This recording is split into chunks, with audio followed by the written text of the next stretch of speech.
আজকে জুমার নামাজ পড়াতে গেলে অনেক মুরব্বী হাতের মধ্যে ধরে হুজুর আব্বা আম্মার খেদমত নিয়ে একটু আলোচনা করবেন। বুঝতে পারলাম না কেন বলছেন, আর কোনো কথা বলে না, শুধু চোখের পানিগুলো ঝরঝর করে পড়ে। বোঝা গেল সন্তানের কোনো আচরণে আব্বা আম্মা কষ্ট পেয়েছে। কিন্তু আমার যুবক ভাইরা, আব্বা আম্মার সম্পর্কে এখনো ধারণা নিতেই পারো নাই তোমরা। আমার মা আমার বাবা যখন মিলন করেছিল, আমার বাবার এক ফোঁটা বীর্যের কোটি কোটি ব্যাগের একটা শুক্রাণু গিয়ে আমার মায়ের রহেমের ভিতরে দিয়ে যখন মায়ের পেটের মধ্যে চলে গেল, ওই বীর্যের উপরে 40 দিন যাওয়ার পরে এটার বীর্য থাকে না, ওইটার রক্ত হয়ে যায়। ওই রক্তের উপরে 40 দিন যাওয়ার পরে এটা রক্ত থাকে না, এটা মাংসের টুকরা হয়ে যায়। ওই মাংসের টুকরার উপরে আর 40 দিন যাওয়ার পরে এটা মাংসের টুকরা থাকে না, ওইখান থেকে এবারে দুইটা চোখ বের হয়। ওই চোখের উপরে 40 দিন যাওয়ার পরে সেইখান থেকে দুইটা হাত বের হয়। ওই হাতের উপরে 40 দিন যাওয়ার পরে সেইখান থেকে দুইটা পা বের হয়। ওই পায়ের উপরে 40 দিন যাওয়ার পরে এবার 10 মাস 10 দিন যখন কমপ্লিট হয়ে যায়, আমার আল্লাহ বলে জিবরাইল জিবরাইল, আমার বান্দার সমস্ত বডি মায়ের পেটের মধ্যে তৈরি হয়ে গিয়েছে, একটু পরেই তো আমার বান্দা দুনিয়া জমিনে যাবে। আমার বান্দা মায়ের পেটের মধ্যে কেমন পজিশনের মধ্যে রয়েছে একটু বলো না। জিবরাইল বলে আল্লাহ আপনার বান্দার দুইটা পা মায়ের পেটের নিচের দিকে দেখা যায় আর মাথাটা উপরের দিকে। আমার আল্লাহ বলে না, বান্দার দুইটা পা যদি নিচের দিকে থাকে, চট্টগ্রাম মেডিকেলে নেওয়ার পরে কোন নার্স যদি আমার বান্দাকে মায়ের পেট থেকে বের করার জন্য তার দুইটা পা ধরে টান মারে, আমার বান্দার উল্টা দিকে দুইটা হাত ভেঙে যাওয়ার সম্ভাবনা রয়েছে। আরে জিবরাইল যা, আমার বান্দার কোমর ধর, তারা মাথাটা তাড়াতাড়ি নিচের দিকে নামা আর পাগুলো উপরের দিকে ওঠা।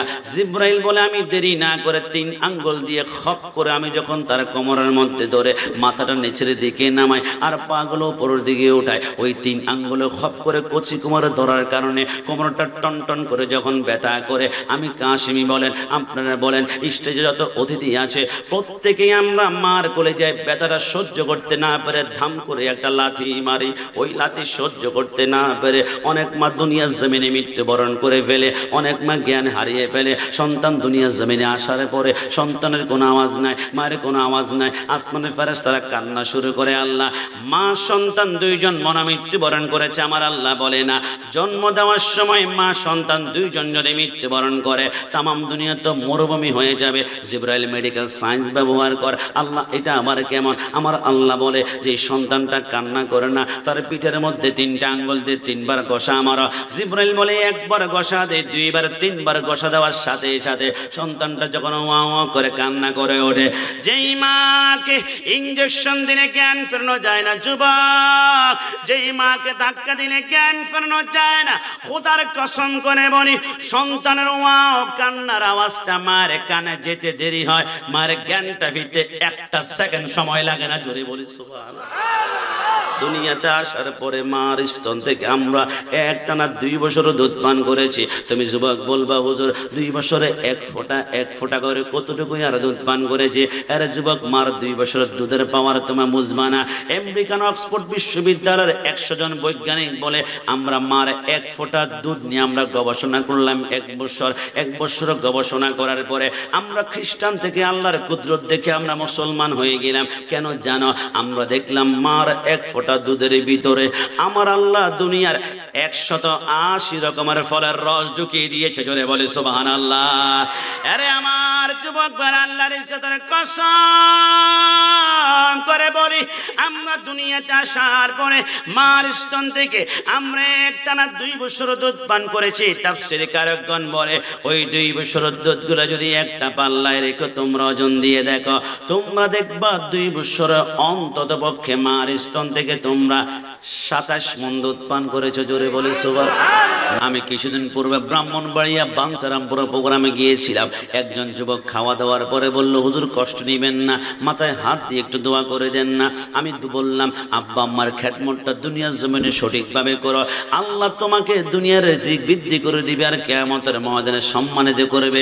মুস্কি হেসে বলে, হুজুর আমার আব্বা আম্মার হক মনে হয় কিছুটা আমি আদায় করে ফেলেছি। আমি বললাম কিভাবে সম্ভব হলো? হুজুর 5 লাখ করে আমি 2টা ডিপিএস করে দিয়েছি, 5 তলা বিল্ডিং করে, 2টা বিল্ডিং সাবকলা করে দিয়েছি। একদিন রাত 2টা বাজে আমার মার বুকটা টন টন করে ব্যথা করে ঢাকা স্কয়ার হসপিটালের ভিতরে নিয়ে ওপেন সার্জারি করলাম। এক কথায় চোখের পলকে যা লাগে লাব্বাইক আমি হাজির হয়ে যায়। আমি বললাম আব্বা আমার হক এখনো তাহলে তুমি বুঝতে পারো নাই। আল্লাহর নবী সরকারে মদিনার জলিল কদর সাহাবী আব্দুল্লাহ ইবনে মাসউদ বলে লাব্বাইক আল্লাহুম্মা লাব্বাইক বলে আমি একদিন কাবা তাওয়াফ করলাম। 7টা চক্কর দেওয়ার পরে আমি হাতেমে কাবার সামনে যখন বসলাম, হঠাৎ করে দেখলাম এক যুবক তার মাকে কাঁধের মধ্যে করে নিয়ে কাবা তাওয়াফ করে। যুবকের প্রচন্ড ঘাম পড়ে, রগগুলা খাড়া হয়ে আছে, চোখগুলা লাল হয়ে আছে। কোনো মতেই তারপর তার মাকে কাঁধ থেকে নামতে দিবে না, কদমটা জমিনে লাগতে দিবে না। যুবকটা 7টা চক্কর দেওয়ার পরে তার মাকে ঘরের মধ্যে রেখে সাহাবীর সামনে এসে বলে সাহাবী আমার মাকে যে এতক্ষণ কাঁধের মধ্যে করে নিয়ে আমি 7টা চক্কর দিয়েছি, কাবা তাওয়াফ করেছি, কেমন লাগলো? সাহাবী বলে আমার জিন্দেগিতে এত সুন্দর মায়ের খেদমত আমি আর কোনোদিন দেখি নাই। এবার সাহাবী যখন এই কথা বলল, যুবক বলে সাহাবী আপনি কি মনে করেছেন আমার মাকে কাঁধের মধ্যে করে নিয়ে শুধু 7 চক্কর দিয়েছি? না ওয়াল্লাহ, আল্লাহর কসম করে বলে গতকালকে আমার মাকে কাঁধের মধ্যে করে নিয়ে গোটা আরাফার ময়দানটা তন্ন তন্ন করে আমি দৌড়িয়েছি। আমার মাকে কাঁধের মধ্যে করে নিয়ে আমি মিলাই মুজদালিফায় দৌড়িয়েছি। আমার মাকে কাঁধের মধ্যে করে নিয়ে আমি সাফা মারওয়া 7 বার দৌড়াদৌড়ি করেছি। একটা বারের জন্য আমার মার কদমটা আমি জমিনে লাগতে দেই না। সাহাবী কান্না করে করে বলেন মানে কি তোমার মাকে কাঁধের মধ্যে করে নিয়ে গোটা হজ তুমি কমপ্লিট করেছো? বলে সত্যিই বলেছেন। সাহাবী গলা কাটা মুরগির মতো কাঁদতে শুরু করলো। ওই যুবক বলে সাহাবী না না, আপনি কি মনে করেছেন আমার মাকে কাঁধের মধ্যে করে নিয়ে শুধু একবার হজ করেছি? না না, আজকের দিন পর্যন্ত 40 বছর আমি 40টা হজ করেছি, একটা বারের জন্য আমার মার কদমটা জমিনে লাগতেই দেই নাই। সাহাবী যখন হাওমা করে কাঁদতে শুরু করলো, এবার যুবক বলে সাহাবী আমাকে একটু বলুন তো এবার এই যে আমার মাকে কাঁধের মধ্যে করে নিয়ে আমি 40 বছরে 40টা হজ করলাম, এখন কি আমার মার হক আমি আদায় করতে পেরেছি কিনা? সাহাবী চোখের পানি গুলা মুছে চোখটা লাল করে বললেন হে যুবক সাবধান, খবরদার, মার হকের ব্যাপারে আরেকবার প্রশ্ন করলে আর কোনো কথা হবে না, আমি মুখ ফিরে এইখান থেকে চলে যাব। সাহাবী বুঝতে পারলাম না 40 বছর মাকে কাঁধের মধ্যে করে নিয়ে 40টা হজ করেছি, একটা বার কদম লাগতে দেয়নি জমিনে, এখনো বুঝি মার হক আদায় হয় না। সাহাবী কেঁদে কেঁদে বলে মার হক তো দূরের কথা, অনেক দিন পরে তোমার মা তোমাকে দেখলে যে একটা মুস্কি হাসি দেয়, আল্লাহর কসম করে বলে ওই মুস্কি হাসির হকটা তুমি এখনো আদায় করতে পারো না। একটু জবান খুলে বলিস আমার যুবক বারা ডাক্তার, ইঞ্জিনিয়ার, ব্যারিস্টার, শিল্পপতি হয়ে যাও, মার কদমের মধ্যে পড়ে যাও। আমি বুকে হাত দিয়ে বলতে পারবো এই যে চেয়ারের মধ্যে বসেছি আমার থেকে সার্টিফিকেট ওয়ালা অনেক আলেম ওলামা আছে, কণ্ঠ সুন্দর আছে, চেহারা সুন্দর আছে, কিন্তু আমি বুকে হাত দিয়ে বলতে পারবো আমার আব্বা আম্মার দোয়া ছাড়া আমি চেয়ারে কোনোদিন বসতে পারতাম না। যতবার আমি ঘর থেকে বের হই আব্বা আম্মার কদমে 2টা ঠোঁট লাগিয়ে আমি একটা চুমু দেওয়ার চেষ্টা করি, অটোমেটিকলি আব্বা আম্মার চোখের পানিগুলা মাথার তালুর মধ্যে ঠান্ডা ঠান্ডা ফিলিংস হয়ে থাকে। আমি গত বছর আমি উমরাতে গিয়েছিলাম, আমি উমরা পাসপোর্ট জমা দেওয়ার জন্য চট্টগ্রাম আমি কুমিল্লা পাসপোর্ট অফিসে যাওয়ার পরে আমি পাসপোর্টটা কাগজপত্র জমা দিয়ে আমি বাড়িতে গেলাম। আমার জীবনের কথা আমি বলছি, আমি বাড়িতে যাওয়ার পরে মাকে বললাম মা অনেক দিনের শখ, অনেক দিনের আশা, সারা জীবন বলেছি আল্লাহ একবার মদিনা, আল্লাহ একবার মদিনা, আল্লাহ মনে হয় কবুল করেছে, মা আমি তো মদিনায় যাব। আমি দুষ্টামি করি আমার মাকে বলছিলাম আপনি আমার সাথে মদিনায় যাবেন নাকি? আমার মা কোনো কথা বলে না, শুধু চোখের পানিগুলো টপ টপ করে ছেড়ে দিয়েছে, টপ টপ করে ছেড়ে দিয়েছে। আমার বুঝতে আর বাকি নাই, আমার মাও মদিনা যেতে মন চায়। আমি বললাম আর দেরি করা যায় না, আগামীকাল আবার আমি পাসপোর্ট অফিসে যাব। আমার বাবা আড়াল থেকে শুনে ফেললো, আমার বাবা বলে আমারও মদিনা যেতে মন চায়। আমি বললাম তকদির তো আমার খুলে গিয়েছে, আব্বা আমাকে মদিনায় যদি নিতে পারে আমার ভাগ্যে আর কি লাগে। এবার পাসপোর্ট অফিসে গেলাম, 1 মাস পরে পাসপোর্ট হাতে হাতে আসলো আল হারামান হজ কাফেলার পক্ষ থেকে চট্টগ্রাম শাহ আমানত বিমানবন্দরে বিমানে উঠলাম। এবার বিকেল বেলায় মদিনা পৌঁছানোর পরে আমার মাকে আমি একটা হোয়াটসঅ্যাপে ভিডিও কল দিয়েছিলাম। ভিডিওটা অন হতে দেরি আমার মা কোনো কথা বলে না, শুধু মোবাইলে হাউমা করে কান্না করে কান্না করে কান্না করে। আমি বললাম, মা পৃথিবীর জমিনে একটা মাত্র দেশের হাওয়া আছে যে হাওয়াটা নিঃশ্বাস দিয়ে ঢুকলে ক্যান্সার পর্যন্ত ভালো হয়ে যায়, এটা হচ্ছে মদিনার বাতাস, এটা হচ্ছে মদিনার হাওয়া। মা মদিনায় গিয়েছ প্রশান্ত আনন্দিত হওয়ার কথা, কান্না কেন করো? আমার মা চোখের পানি গেলে ছেড়ে পেল। আল্লাহর ইজ্জতের কসম করে বলি, পৃথিবীর মানুষকে শুনিয়ে দিবা, কোন মা সন্তান কোটিপতি হয়ে থাকে 1 কোটি টাকার ব্যাংক ব্যালেন্স করিয়ে দেয়, কোন মা এটা চাইবে না। প্রত্যেকটা মার মনে একটা আকাঙ্ক্ষা থাকে, ইস আমার সন্তান যদি একবার মক্কা মদিনায় আমাকে না, একটা মক্কা মদিনা আমাকে না। তুমি আশা পূরণ করেছো, আল্লাহ তোমাকে জান্নাতের পথ সহজ করে দিবে। একটু জবান খুলে বলি সুবহানাল্লাহ, চিৎকার মেরে বলি সুবহানাল্লাহ। আগ্রাবাদ অথবা জিসির মোড় অথবা নিউ মার্কেট গেলে অসংখ্য জোতার শোরুম দেখবেন, কোনোটা বাটা, কোনোটা অ্যাপেক্স, কোনোটা লট্টো, কোনোটা জানিস। যে কোনো একটা চামড়ার জুতা যদি খুবই স্ট্যান্ডার্ড মানের কিনেন সর্বনিম্নে 5,000 টাকা খরচ করা লাগবে। তারপরে এত শক্ত, এত ফুক্ত, এত হার্ড জুতা কিনলেন 1 বছর 2 বছর সর্বোচ্চ 3 বছর, এরপরে পায়ে দিয়ে হাঁটতে হাঁটতে আপনার জুতা ক্ষয় হতে হতে তলা পর্যন্ত নিমেষ হয়ে যাবে, তলা খুঁজে পাবেন না 3 বছর পরে। কিন্তু একটা বার খেয়াল করে দেখেছেন, আমার পায়ের তলা সামান্য একটা পাতলা চামড়া দিয়ে আমার আল্লাহ বানিয়েছে।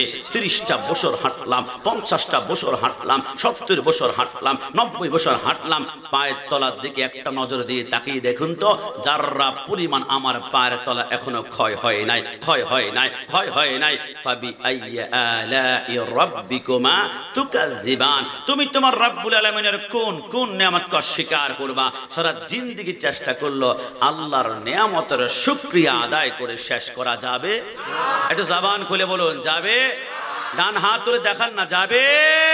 তো যে আল্লাহ এত নিয়ামত দিয়েছে, শেষবারের মতন আল্লাহর কুদরতি কদমে আরেকবার জিকির করতে কষ্ট হয়ে যাবে? লা ইলাহা ইল্লাল্লাহ পড়, লা ইলাহা ইল্লাল্লাহ জপ, লা ইলাহা ও ভাই নামাজ রোজা ছাইরো না, নবীজির দরুদ বইল না, বলো নামাজ রোজা ছাইরো না, নবীজির দরুদ বইল না।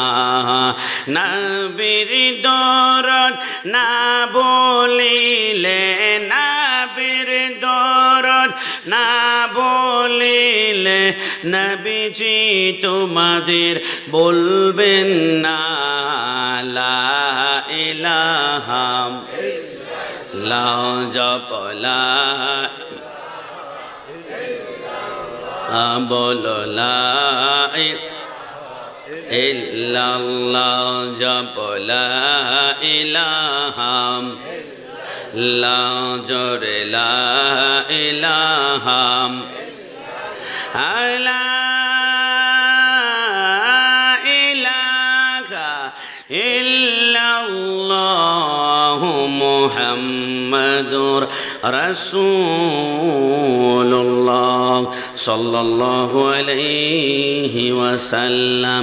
যদি ছোট একটা পাখি হইতাম, যদি ডানা ওয়ালা পাখি হইতাম, একটা উড়াল দিয়া আমি মদিনা যাইতাম। ডান হাত তুলে বলো ঠিক কি না? একটা উড়াল দিয়া আমি মদিনা যাইতাম।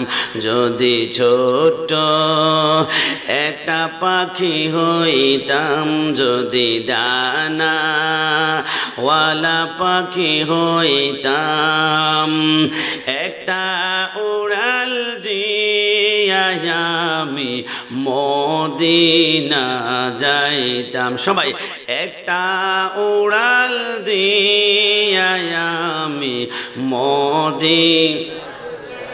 এদিকে সেদিকে ঘুরে বেড়াইতাম মিলিয়া ডানা, যেথায় পড়েছিল নবীর কদমখানা, চরণ দুলি চুমুকেতাম, চরণ দুলি চুমুকেতাম, বুকের মাঝে জড়াইতাম আমি, বুকের মাঝে জড়াইতাম। একটা উড়াল দিয়া আমি মদিনা যাইতাম, বলো একটা উড়াল দিয়া আমি মদিনা যাইতাম। মন থেকে বলুন তো, জীবনে একবার হলো মদিনা যাওয়ার আমাদের আচ্ছা ইচ্ছা আকাঙ্ক্ষা অন্তরত আছে। মদিনা আমরা সকলে যেতে চাই কি চাই না? দুই হাত তুলে একটু দেখান তো, চাই কি না?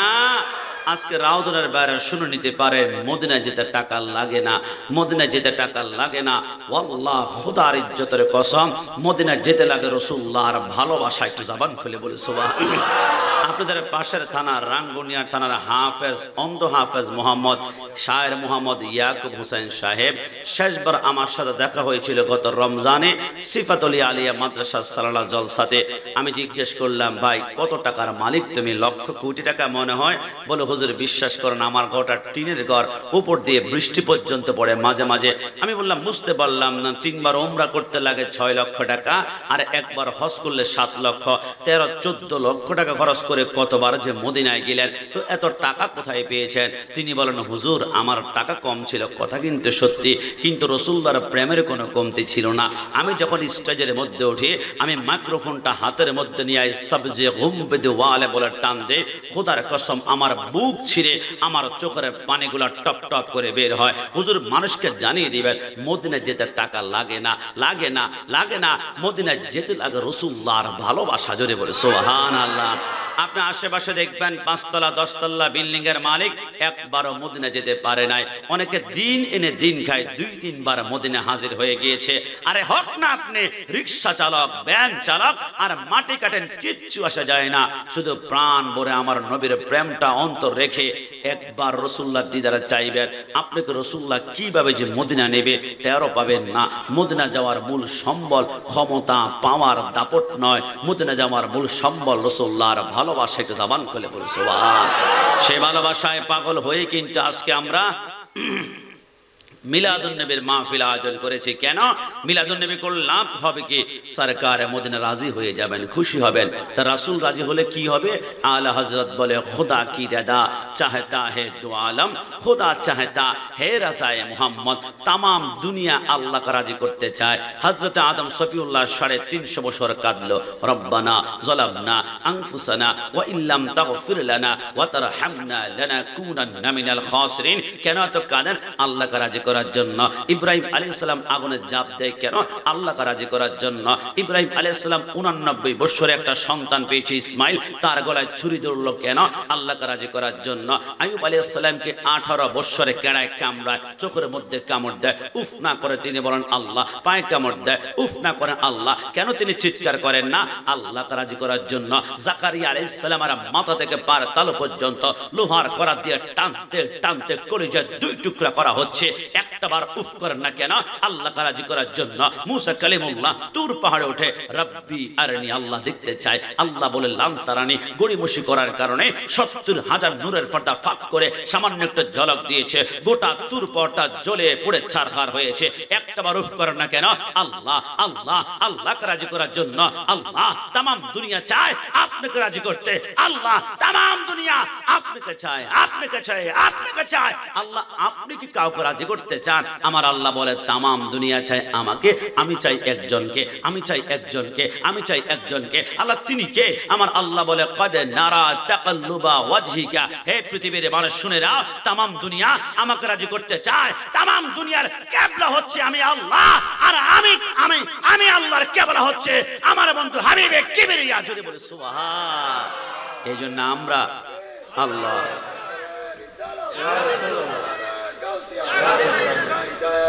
এই জন্য আমরা মাঝে মাঝে বলি আরশো কা কাবা মদিনা, পরশো কা কাবা মদিনা, কাবা কা কাবা মদিনা। সিরাজগঞ্জ উল্লাপাড়া প্রোগ্রামে গিয়েছিলাম, একজন যুবক বলে রসুল আমার কাবার কাবা কেমন ভাবে? আমি বললাম চোখ বন্ধ করে কল্পনা করে একটা মিথ্যার আঁচ যদি পাও, স্টেজ থেকে ধাক্কা দিয়ে কুত্তার কলার দিয়ে টান দিয়ে নামাই ফেলবে। কারণ সুন্নিরা কখনো গায়ে জোরে কথা বলে না, দলিল দিয়ে সুন্নিরা কথা বলে। আমার রসুল যে কাবার কাবা শুনবা, আল্লাহর হাবিব যখন মদিনায় হিজরত করার পরে 1400 সাহাবায়ে কেরামের টিম হয়ে গেল, আমার নবী বলে এবার আমি মক্কা বিজয় করার জন্য সাহাবায়ে কেরামদেরকে নিয়ে দৌড়াতে শুরু করলাম। রাসূলুল্লাহ কাবার সামনে গিয়ে চিৎকার করে লাব্বাইক আল্লাহুম্মা লাব্বাইক বলতে লাগলো। জোহরের টাইম হলো, আমার নবী বলে আইনা বেলালু, হে বেলাল তুমি কোথায়? এ বাবু, আইনা বেলাল, বেলাল তুমি কোথায়? লাব্বাইকা সাদিকা রাসূলুল্লাহ। নবী কেন ডেকেছেন? আমার নবী বলে বেলাল যোহর নামাজের আযানের সময় হয়েছে, আযান দিতে হবে। আজকে 1400 সাহাবায়ে কেরাম, সাউন্ড নাই, সাউন্ড বক্স নাই, মাইক নাই, নিচে আযান দিলে শোনা যাবে না। দুনিয়ার সবচেয়ে উঁচু জায়গার মধ্যে তোমাকে উঠতে হবে। হযরতে বেলাল বলে ইয়া রাসূলুল্লাহ, দুনিয়ার উঁচু জায়গা আবার কোনটা? আমার নবী চোখ বন্ধ করে বলে ওয়াল্লাহ, তামাম দুনিয়ার সবচেয়ে উঁচু জায়গার নাম হচ্ছে কাবা শরীফ। জোরে বলে সুবহানাল্লাহ। বেলাল তুমি কাবার উপরে ওঠো। হযরতে বেলাল বলে আমি কাবার উপরে উঠে, রাসূল বলে এবার আযানটা শুরু করো। হযরতে বেলাল বলে আমি আযান দেওয়ার জন্য আমার দুইটা আঙ্গুল আমার কানের ভিতরে ঢুকালাম। আল্লাহু আকবার বলে যখন আমি আযান দিব, আমি হাঁ করলাম, মুখ থেকে আল্লাহু আকবার ধ্বনি তো বের হয় না, শুধু চোখের পানিগুলা বৃষ্টির পানির মতো পড়ে, বৃষ্টির পানির মতো পড়ে, বৃষ্টির পানির মতো পড়ে। আমার নবী বলে বেলাল আযান দিতে বললাম, আযান না দিয়ে কান্না করো, কি হয়েছে? হযরতে বেলাল কেঁদে বলে ইয়া রাসূলুল্লাহ, আমি যখন কাবার নিচে থাকি, কাবা যেই দিকে থাকে আমি ওই দিকে ফিরে আযান দেই। আমি যখন কাবার নিচে থাকি, কাবা যেই দিকে থাকে আমি ওই দিকে ফিরে আযান দেই। কিন্তু ইয়া রাসূলুল্লাহ, এখন তো আমি কাবার উপরে, কাবা তো আমার নিচে, আমি তো কাবার উপরে, কাবা তো আমার নিচে। নবী এখন আমি কোন দিকে ফিরে আযান দিব? আমি তো কাবা খুঁজে পাই না, কাবা খুঁজে পাই না। মক্কার নবুয়তের মধ্যে লেখে আমার নবী বলে কিরে বেলাল, এখন রাহমাতুল লিল আলামিনকে চিনতে পারলি না? এ বেলাল, এখন সরকারে মদিনাকে চিনতে পারলি না? বেলাল, আমি রাসূলুল্লাহর চেহারার দিকে তাকিয়ে তাকিয়ে আযান দে। বেলাল তুই যেখানে দাঁড়িয়ে আছিস এটার নাম কাবা, তোমার সামনে যিনি দাঁড়িয়ে আছে ইনি হচ্ছেন কাবারও কাবা। জোরে বলে সুবহান। এরপর রাসূলকে কাবারও কাবা মানতে আমাদের কোনো সমস্যা আছে? একটু জবান করে সমস্যা আছে? কথা ক্লিয়ার? তামাম দুনিয়ার কেবলা হচ্ছে আমার আল্লাহ, আর আল্লাহর কেবলা, আল্লাহর সামনে, আল্লাহর উদ্দেশ্য, আল্লাহর মাকাসাদ, আল্লাহর কেবলা হচ্ছে মদিনা ওয়ালা। জোরে বলে সুবহানাল্লাহ। সেই রাসূলের প্রেমের বাগানে আমরা বসেছি। দুনিয়ার কোনো মন্ত্রী, মিনিস্টার, প্রেসিডেন্ট, প্রাইম মিনিস্টারকে রাজি করার জন্য নয়, ওই সরকারে মদিনাকে রাজি করলে আমার আল্লাহ রাজি হবে। আর আল্লাহ যদি রাজি হয়ে যায়, মাল্লাহুল মাওলা ফালাহুল কুল, তামাম সৃষ্টি জগৎ জান্নাত পর্যন্ত আপনার কদমে চুমা খাবে। জোরে বলি সুবহানাল্লাহ। সেই সরকারে মদিনার প্রেমের বাগান যারা সাজিয়েছে গাউসিয়া কমিটি বাংলাদেশ, নামটা বললে একটু আনন্দ আনন্দ লাগে, গর্বে আমাদের বুকটা ফুলে যায়। কারণ গাউসিয়া কমিটির 2 বছর আগে বাংলাদেশের গণ্ডির ভিতরে ছিল, এখন পৃথিবীর 67টা কান্ট্রির রন্ধ্রে রন্ধ্রে এই গাউসিয়ার পয়গাম এটাকে বোমাবাজি করেছে সেই জন্যে? আরে না, মানবতার এমন এক দোলা দিয়েছে যেখানে সীতাকুণ্ড বিএম ডিপুর ভিতরে দমকল বাহিনীর ওয়াইফরা ফোন করেছে লাগবে না চাকরি, কেমিক্যাল ব্লাস্ট যদি আরেকবার হয়ে যায় আপনি মরে যাবেন, চাকরি ক্যান্সেল করে আপনি বের হয়ে চলে আসেন। দমকল বাহিনী বের হয়ে যায়, ফায়ার সার্ভিস বের হয়ে যায়, একটা বাহিনী শুধু কেবল ভিতরে ঢুকে, ভিতরে ঢুকে, ভিতরে ঢুকে। তোমাদের পরিচয় কি? বলে গাউসিয়া কমিটি বাংলাদেশ। কি রে? দমকল বাহিনী। আমাদের পাকার ভিতরে আমাদের প্রোটেকশন আছে, গায়ের ভিতরে কেমিক্যাল মারলো আমাদেরকে এফেক্ট করবে না। তোমাদের গায়ে শুধু পাঞ্জাবি আর টুপি দেখা যায়, ঘটনা কি? তোমাদের প্রোটেকশনের প্রয়োজন হয় না। বলে আল্লাহর কসম, যেদিন আওলাদ রাসূলের হাতে হাত দিয়েছি ওই দিন নিজেকে আওলাদ রাসূলের কদমে বিক্রি করে দিয়েছি। জোরে বলে সুবহানাল্লাহ। এটা হচ্ছে গাউসিয়া কমিটি বাংলাদেশের আয়োজন। আজকের মাহফিল হচ্ছে, মাহফিলের সম্মানিত প্রেসিডেন্ট সভাপতি আপনাদের সকলের সুপরিচিত জনাব মোহাম্মদ জহুরুল আলম সাহেব, আজকের সভাপতি সাহেবকে ওয়েলকাম জানিয়ে সবাই জবান খুলে উচ্চ আওয়াজে একবার বলি মারহাবা। বিশেষ করে আজকের উদ্বোধক হাজী মোহাম্মদ দিদারুল আলম সাহেব এবং আমার পরে যিনি আলোচনা করবেন আপনাদের সকলের সুপরিচিত খতিব মহোদয় হযরতুল আল্লামা মাওলানা কুতুবউদ্দিন আল কাদরী সাহেব, আরও আলোচনা করেছেন হযরত আল্লামা মাওলানা নঈমুল ইসলাম মুস্তাফা কাদরী সাহেব এবং সমাপনী সালামি পেশ করবেন হাফেজ মাওলানা মোহাম্মদ রিদওয়ানুল হক কাদরী সাহেব। এছাড়াও অসংখ্য ব্যক্তিবর্গ এখানে বসা আছেন যারা প্রত্যেকে জ্ঞান, গরিমায়, উচ্চতায় এবং অভিজ্ঞতায় আমার থেকে অনেক অনেক উপরে। তারপর আপনারা মোহাব্বত করে আমাকে এখানে বসিয়েছেন, প্রত্যেকের কদম দুলা আমি আমার চোখের সুরমা হিসেবে গ্রহণ করলাম। এছাড়াও আমার সামনে যারা আছেন আহলে সুন্নাত ওয়াল জামাতের সুন্নি মনা মুসলমান ভাইরা, আমি কি সুন্নি বলাতে আপনারা আমার উপর রাগ করেছে? সুন্নি বললে রাগ করলে কিছু করার থাকবে না, কারণ আমি যেই মাদ্রাসায় লেখাপড়া করেছি আমার মাদ্রাসার নাম জামিয়া আহমদিয়া সুন্নিয়া আলিয়া। মাদ্রাসার উপরে ডাইরেক্ট সুন্নি শব্দ লেখা আছে।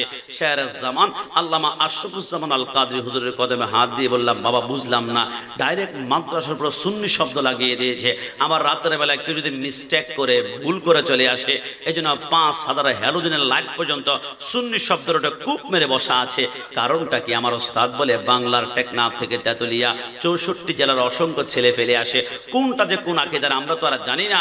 অন্তত পক্ষে সুন্নি নামের একটা সফটওয়্যার লাগিয়ে দিলাম যেটা সুন্নি মাদ্রাসা। খবরদার, এইখানে লেখাপড়া করতে হলে রসুলকে নূর মানতে হবে, রসুলকে হাজির নাজর মানতে হবে, রসুলকে এলমে গায়বকে খবর দেওয়ালা মানতে হবে। রসুলের ইয়া নবী সাল্লাল্লাহু আলাইহি বললে তোমার অন্তরে কলিজা ঠান্ডা ঠান্ডা অনুভব হবে। আবার জশ্নে জুলুস যখন আসবে নারায়ে তাকবীর শুধু দিয়ে খামতে হবে না, আরেকটা স্লোগান সাথে যোগ হয়ে যাবে, ইয়া রাসূলুল্লাহ ইয়া রাসূলুল্লাহ। আমি চিন্তা করে দেখলাম আর শুধু বাংলাদেশেই কি চট্টগ্রাম কি সুন্নি মাদ্রাসা না, আপনি আশেপাশে চোখ বন্ধ করে কল্পনা করেন লক্ষ লক্ষ মাদ্রাসা দেখবেন। সুন্নি ফাজিল মাদ্রাসা, সুন্নি আলিম মাদ্রাসা, সুন্নি দাখিল মাদ্রাসা, সুন্নি হেফজখানা, সুন্নি এতিমখানা।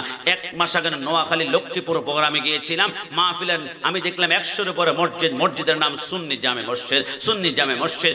এক সপ্তাহ আগে প্রোগ্রামে গিয়েছিলাম কিশোরগঞ্জ অষ্টগ্রাম মিঠামইন রাষ্ট্রপতির এলাকায়, মাহফিলের নাম ছিল সুন্নি মহা সম্মেলন। এই যে সুন্নি সুন্নি সুন্নি লেখা আছে এমন লক্ষ দলিল দেওয়া যাবে, কিন্তু রাউজানে কোনো ব্যাপারে বেটা আছে পৃথিবীতে একটা প্রতিষ্ঠান আমাকে দেখাবে ওহাবি কামিল মাদ্রাসা, ওহাবি ফাজিল মাদ্রাসা, ওহাবি আলিম মাদ্রাসা, ওহাবি দাখিল মাদ্রাসা, ওহাবি হাফজখানা, ওহাবি এতিমখানা, ওহাবি জামে মসজিদ, ওহাবি মহা সম্মেলন। গোটা পৃথিবী খুঁজলেও পাবে না, কারণ তারা জানে ওহাবি শব্দ লাগিয়ে সাইনবোর্ড টাঙ্গালে রাতের বেলা সাইনবোর্ড গুম হয়ে যাবে, আর দিনের বেলায় এদেরকে পিটাতে পিটাতে মানুষ এলাকা ছাড়া করবে। কারণ ওহাবি মানে হচ্ছে জাহান্নামী দল, ওহাবি মানে হচ্ছে দুশমনের রসুল, ওহাবি মানে হচ্ছে মিলাদুন নবীর বিরোধী, ওহাবি মানে হচ্ছে রসুলের শান যারা সহ্য করতে পারে না। আর আমরা সুন্নি শব্দ লাগিয়ে সাইনবোর্ড টাঙ্গালে খোদার কসম মানুষ আমাদেরকে ধাক্কা দেয় না, আমাদেরকে বুকের সাথে টান দিয়ে ধরে। কারণ আমাদের সাথে মদিনাওয়ালার সম্পর্ক, আমাদের সাথে জশ্নে জুলুসের সম্পর্ক, আমাদের সাথে মিলাদুন নবীর সম্পর্ক, আমাদের সাথে ইয়া নবী সাল্লাল্লাহু আলাইহি সম্পর্ক, আমাদের সাথে রাসূলুল্লাহর 41তম আওলাদ সৈয়দ মুহাম্মদ তাহের সাহেবের সাথে সম্পর্ক। ওই সুন্নি পরিচয় দেওয়ার কারণে শহীদ নুরুল ইসলাম ফারুকের মতো ঘরে ঢুকে সুন্নিদেরকে জবাই করবে, 1 লক্ষ বার সুন্নিরা মাথা দিবে, ঈমান কোনোদিন বিক্রি করবে না। ডান হাত তুলে বলো ঠিক কি না? আমরা বারবার বলেছি আমার মাকে গালি দাও, মনটা একটু বাড়াও, আমার মাকে গালি দাও, আমি কোনো আওয়াজ করব না। আমার বাবাকে গালি দাও, তাও কোনো প্রতিবাদ করব না। আমি গোলাম রাব্বানি কাশিমিকে গালি দাও, ইন্নাল্লাহা মা সাবিরিন, নিজে কন্ট্রোল করে রাখবো, কিন্তু রাসূলুল্লাহর বিরুদ্ধে জিহ্বা নাড়ানো যাবে না। নবী আমার জান, নবী আমার প্রাণ, নবী আমার কলিজা। সুন্নিদের কলিজা হাত দিলে হাত মুসে ভেঙে ফেলা হবে। কথা বলুন ঠিক কি না? আরো জবান করে ঠিক কি না? সুন্নাত নয় শুধু নমনীয় আলাপন, আর সুন্নাত হলো উহুদের গর্জন। ডান হাত তুলে বলো ঠিক কিনা?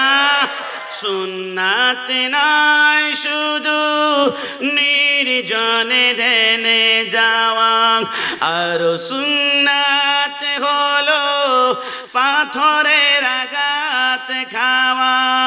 মুহাব্বতে তার সুদিনের সাথী তুমি, দুর্দিনেও তার পাশে থাকো কি।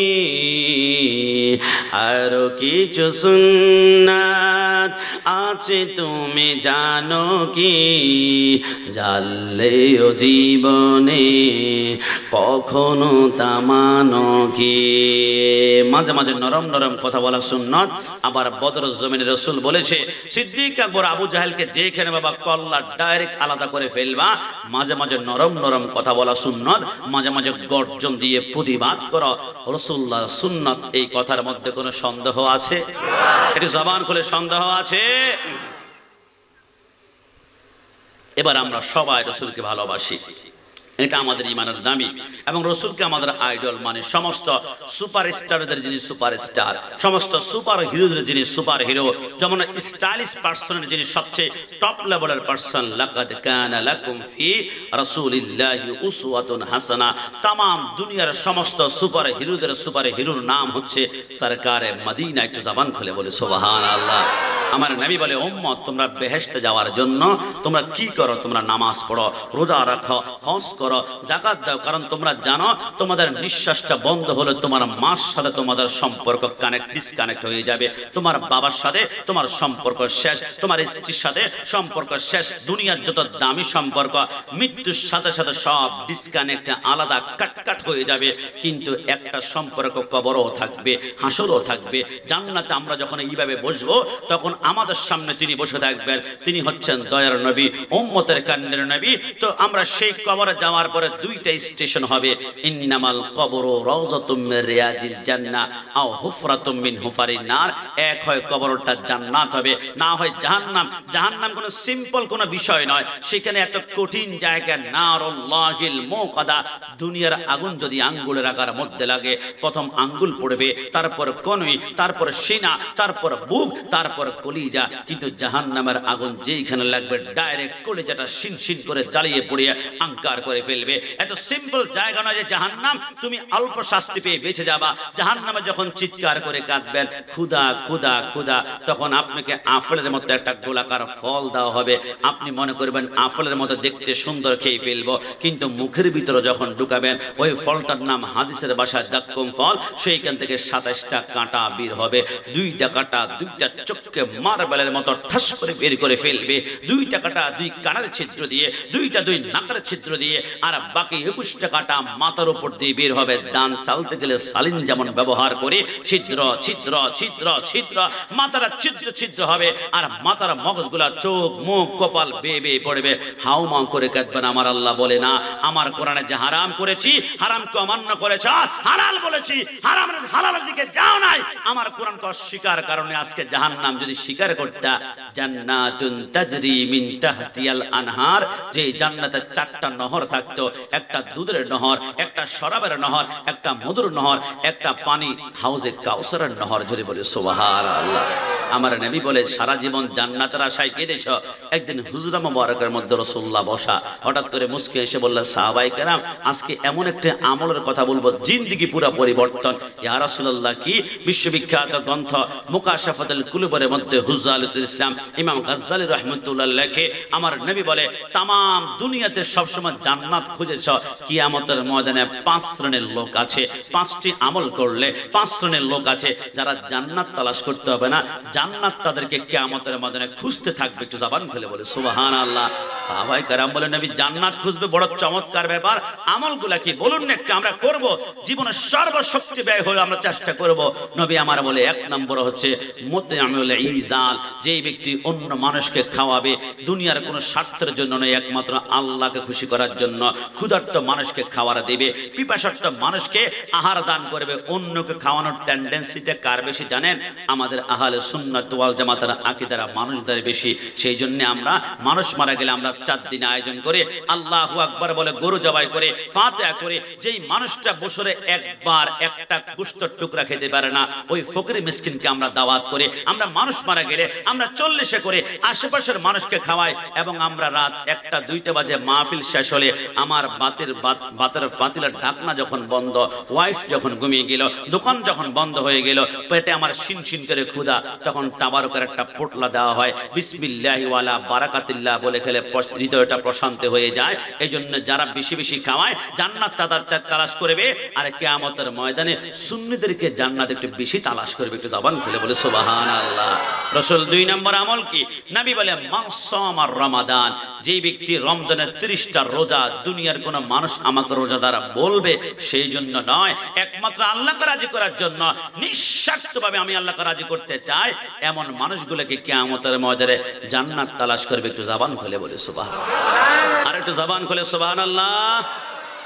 যুবক আমার, পর্দানিশীন মা বোনেরা, আল্লাহর নবী সরকারে মদিনা বলে, হে সাহাবায়ে কেরাম, 3 নম্বর ব্যক্তি যাকে কিয়ামতের ময়দানে জান্নাত তালাশ করবে ইয়া রাসূলুল্লাহ তিনি কে? আমার নবী বলে তালিয়াল কোরআন, যে ব্যক্তি রেগুলার কোরআন তেলাওয়াত করলো। একটা কথা মনে রাখবেন, আমাদের ঘরে টেলিভিশন রয়েছে, ডেলি 2বার 3বার করে পরিষ্কার হয়। ডাইনিং টেবিল আমি সেগুন কাঠ দিয়ে বানিয়েছি, সেটাও আমি পরিষ্কার করে, আমার সোফা সেট, আমার ফ্রিজ পরিষ্কার করে। একটু কল্পনা করে দেখুন তো, আপনার ঘরে যে আল্লাহর কিতাবুল্লাহ কোরআন রয়েছে, 1 বছর হয়ে গিয়েছে, দুল জমে গিয়েছে, একটাবার আমি পরিষ্কার করতে পারলাম না। কিন্তু আল্লাহর নবী বলে, হে পৃথিবীর মানুষ, পবিত্র কোরআনে 114 খানা সূরা, তার ভিতরে এমন একটি সূরা পবিত্র কোরআনে রয়েছে যে সূরাটি প্রত্যেকদিন 200 বার ঘুমানোর আগ পর্যন্ত তেলাওয়াত করলে, প্রত্যেকদিন 200 বার করে তেলাওয়াত করলে, আমার আল্লাহর হাবিব বলো, আল্লাহ দুনিয়া আখিরাত মিলিয়ে আমার আল্লাহ তার জন্য 9টা পুরস্কারের ব্যবস্থা করেছেন। একটু জবান খুলে বলি সুবহানাল্লাহ। সাহাবায়ে কেরাম বলে, ইয়া রাসূলুল্লাহ সূরাটার নাম কি? আমার নবী বলে, সূরার নাম একটু পরেই বলবো, আগে সূরার যে 9টা পুরস্কার দিবে একটু শুনে নাও। যে ব্যক্তি সূরাটি প্রত্যেকদিন 200 বার করে তেলাওয়াত করবে, 1 নম্বর পুরস্কার দুনিয়াতে আমার আল্লাহ তার জন্য রিজিকের 1000 দরজা খুলে দিবেন। একটু জবান খুলে বলে সুবহানাল্লাহ। আল্লাহর নবী বলে, সাহাবায়ে কেরাম আল্লাহর ইজ্জতের কসম করে বলি, যেই ব্যক্তি সূরাটি প্রত্যেকদিন 200 বার করে তেলাওয়াত করবে, আল্লাহ তার জন্য রহমতের 300 দরজা খুলে দিবে। যেই ব্যক্তি সূরাটি প্রত্যেকদিন 200 বার করে তেলাওয়াত করবে, অসন্তুষ্টের 300 দরজা আমার আল্লাহ বন্ধ করে দিবে। 4 নম্বর পুরস্কার, দুনিয়ার বিদ্যালয়ে লেখাপড়া না করলো, খাজা আব্দুর রহমান সোহরবীর মতো তাকে এলমে লাদুন নিদান করবে। 5 নম্বর পুরস্কার হচ্ছে, প্রত্যেকদিন 66 খতম কোরআন করলে যতটুকু সওয়াব পাবে, তার আমলনামার মধ্যে প্রত্যেকদিন ততটুকু সওয়াব আমার আল্লাহ কুদরতি হাতেই লিখে দিবে। একটু জবান খুলে বলে সুবহানাল্লাহ। সাহাবায়ে কেরাম বলে, ইয়া রাসূলুল্লাহ 6 নম্বর পুরস্কার কি? আমার নবী বলে, দুনিয়ার মতো এমন 20টা জান্নাত আমার আল্লাহ তাকে দান করবে, এক একটা জান্নাতের 70,000 করে দরজা থাকবে। 7 নম্বর পুরস্কার হচ্ছে, যেই ব্যক্তি সূরাটি প্রত্যেকদিন 200 বার করে তেলাওয়াত করবে, আমার আল্লাহ প্রত্যেকদিন 1000 রাকাত নফল নামাজ পড়লে রেগুলার যতটুকু সওয়াব পাওয়া যায়, প্রত্যেকদিন এতটুকু সওয়াব লিখে দেওয়া হবে। 8 নম্বর পুরস্কার কি? আমার রাব্বুল আলামিন বলে, আসমান থেকে 10টি রহমত নাজিল করবেন। 9 নম্বরের কথা বলতে গিয়ে নবী আমার কেঁদে দিলেন, কুল্লু নাফসিন যায়িকাতুল মউত, আজরাইল যখন তোমার রূহটা কবজ করবে, তুমি লাশ হয়ে যাবে, তোমাকে গোসল করানো হবে, তোমাকে কাফন পরানো হবে। নবী আমার বলে, এবার জানাজার নামাজের মাঠের মধ্যে যখন তোমার লাশটা নিয়ে যাবে, আমার নবী বলে, তোমার শত্রুপক্ষ যখন জানাজার নামাজ পড়ার জন্য মাঠের মধ্যে উপস্থিত হয়ে যাবে, আমি রাসূল ওয়াদা করলাম, এই সূরাটি প্রত্যেকদিন 200 বার করে যেই বান্দা তেলাওয়াত করবে, তার জানাজার নামাজ আমার আল্লাহ আসমান থেকে 1,10,000 ফেরেশতা প্রেরণ করবে। একটু জবান খুলে বলে সুবহানাল্লাহ। সাহাবায়ে কেরাম বলে, নবী নবী আর দেরি করা যায় না, এটা কোন সূরা, কত লম্বা হবে, কত বিরাট সূরা হবে? আমার নবী মুস্কি এসে বলে, ওয়াল্লাহি আল্লাহর শপথে এই সূরাটি পবিত্র কোরআনের 112 নম্বর সূরা। একটা রুকু রয়েছে, 4টা আয়াত রয়েছে, ওই সূরার নাম হচ্ছে সূরা ইখলাস। একটু জবান খুলে বলে সুবহানাল্লাহ, চিৎকার মেরে বলে সুবহানাল্লাহ।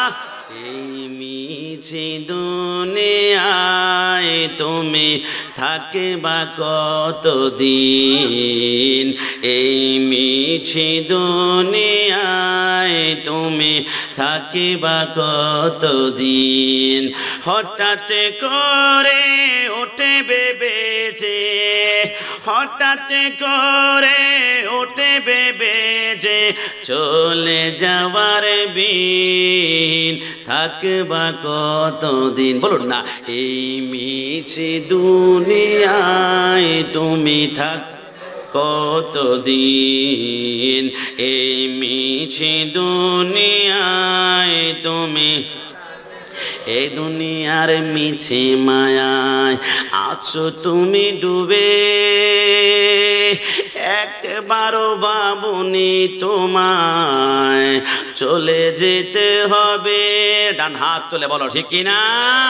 এই দুনিয়ার মিছে মায়ায় আছো তুমি ডুবে, একবারও ভাবনি তোমায় চলে যেতে হবে। কি হিসাবে দেবে তুমি, কি হিসাবে দেবে তুমি শেষ বিচারের দিন, এই মিছে দুনিয়ায় তুমি থাকবা কতদিন? বলুন না, এই মিছে কতদিন। যুবক আমার, পর্দানিসীন মা বোনরা সাবধান। আমি কিন্তু এই কথাটা বলবো না যে প্রত্যেকটা সন্তানকে হাফেজে কোরআন বানান, না না, ডাক্তারের প্রয়োজন আছে। ডাক্তার যদি না হয়, আমার আলসার ক্যান্সার হলো, অপারেশন কে করবে? ইঞ্জিনিয়ার প্রয়োজন আছে। ইঞ্জিনিয়ার যদি না হয়, আমার পৃথিবীর জমিনে বাংলাদেশের যেই পরিমাণে জনসংখ্যা বৃদ্ধি হতে লাগলো, 5 তলা 10 তলা বিল্ডিং এর ফাউন্ডেশন না হলে জনসংখ্যা ট্যাগেল দেওয়া সম্ভব নয়। আমার অ্যাডভোকেট প্রয়োজন আছে। আমার জজ সাহেব যদি না হয়, চট্টগ্রাম আদালতে বিচার আচার কি আমাদের সম্পন্ন করবে? আমি বলে যেই সেক্টরে আপনার সন্তানকে দেন, ওয়ারাতিলিল কোরআন তারতিলা, আপনার সন্তানকে কোরআন তেলাওয়াতটা সহি শুদ্ধভাবে কোরআন তেলাওয়াত দিবেন। কেন জানেন কিনা? আল্লাহর নবী ঈসা রূহুল্লাহ বলে, আমি একদিন হাঁটতে হাঁটতে একটি কবরের পাশ দিয়ে যখন যাচ্ছিলাম, হঠাৎ করে আমি দেখলাম একটা কবরের ভিতরে দাও দাও দাও দাও দাও দাও করে আগুন জ্বলছিল। আমি কান্না করে দিলাম। ওই কবরটা অতিক্রম করে আমি যখন কিছুক্ষণ পরে ইসলামের কাজ কমপ্লিট করে আমি আবার কবরের পাশ দিয়ে আসতে লাগলাম, আমি চিন্তা করলাম, যাওয়ার সময় কবরে দাও দাও করে আগুন জ্বলছিল, শাস্তি জাহান্নাম। এবার দেখি তো কোন ধরনের শাস্তি জানি চলে, কোন আইটেমের শাস্তি যেন চলে, আযাব যেন চলে। আমি দেরি না করে আমি দৌড়ে এসে কবরের দিকে যখন তাকালাম, আমি আমার চোখকে বিশ্বাস করতে পারছিলাম না। আল্লাহর শপথ করে বলে আমি দেখলাম যেই কবরে একটু আগে তার মাথার মধ্যে পাথর বাড়ি দেয়, মাথার মগজগুলা ছিন্ন ভিন্ন হয়ে যায়, এবার নখের ভিতরে সুই ঢোকানো হচ্ছে, বিভিন্ন শাস্তি দেওয়া হয়। একটু পরে দেখলাম তার কবরে 70,000 হোরে গেলমান, 70,000 জান্নাতের সন্ন্যার পাখা দিয়ে তাকে বাতাস করছে। একটু জবান খুলে বলে সুবহানাল্লাহ। আল্লাহর নবী ঈসা রূহুল্লাহ কাঁদতে শুরু করলো, আল্লাহ, একদিন যায় না, এক সপ্তাহ যায় না, এক মাস যায় না, এক বছর যায় না, একটু সময়ের ব্যবধানে জাহান্নাম থেকে জান্নাত কিভাবে হলো? আমার মাইকের সাউন্ড সামনে, আমার পিছনে, আমার ডানে, আমার বামে, আমার মা বোনরা যদি ঘর থেকে শুনতে পান, যারা বিবাহ করেছেন, যারা করবেন, জিন্দেগি পরিবর্তন করেন। আমি এমন এক নবীর হাদিস মোবারক শোনাচ্ছি, 63 বছরের জিন্দেগিতে যে জীবনে একটা মিথ্যা কথা বলেনি। সাইক্লোন বলেন, সিডুর বলেন, হারিকেন বলেন, আপনার তামাম দুনিয়ার চট্টগ্রাম তলিয়ে যাবে, কিন্তু রাসূলুল্লাহর কথার মধ্যে যাররা পরিমাণ পরিবর্তন হবে না। আমার নবী বলে ঈসা রূহুল্লাহ সিজদার মধ্যে পড়ে গেল, আল্লাহ বুঝলাম না, একটু আগে জাহান্নাম ছিল, এখন কিভাবে জান্নাত হয়ে গেল? আমার আল্লাহ বলে তামাম দুনিয়ার মানুষকে জানিয়ে দাও, এই লোকটা যেদিন মৃত্যুবরণ করেছে, তার স্ত্রীর গর্ভে 5 মাসের একটা সন্তান ছিল, লোকটা মৃত্যুবরণ করেছে, 5 বছর হয়ে গেল, তাহলে তার স্ত্রীর সন্তানের বাচ্চার বয়স আজকে দুনিয়াতে মাত্র 4.5 বছর হলো। ওই সন্তানটা আজকে প্রথম মুক্তবে গিয়েছে। হুজুর বলল, বাবা আমার সাথে বলো বিসমিল্লাহির রহমানির রহিম। ছোট্ট বাচ্চাটা বিসমিল্লাহির রহমান বলার সাথে সাথে আল্লাহর রহমতের সাগরের তুফান শুরু হয়ে গেল।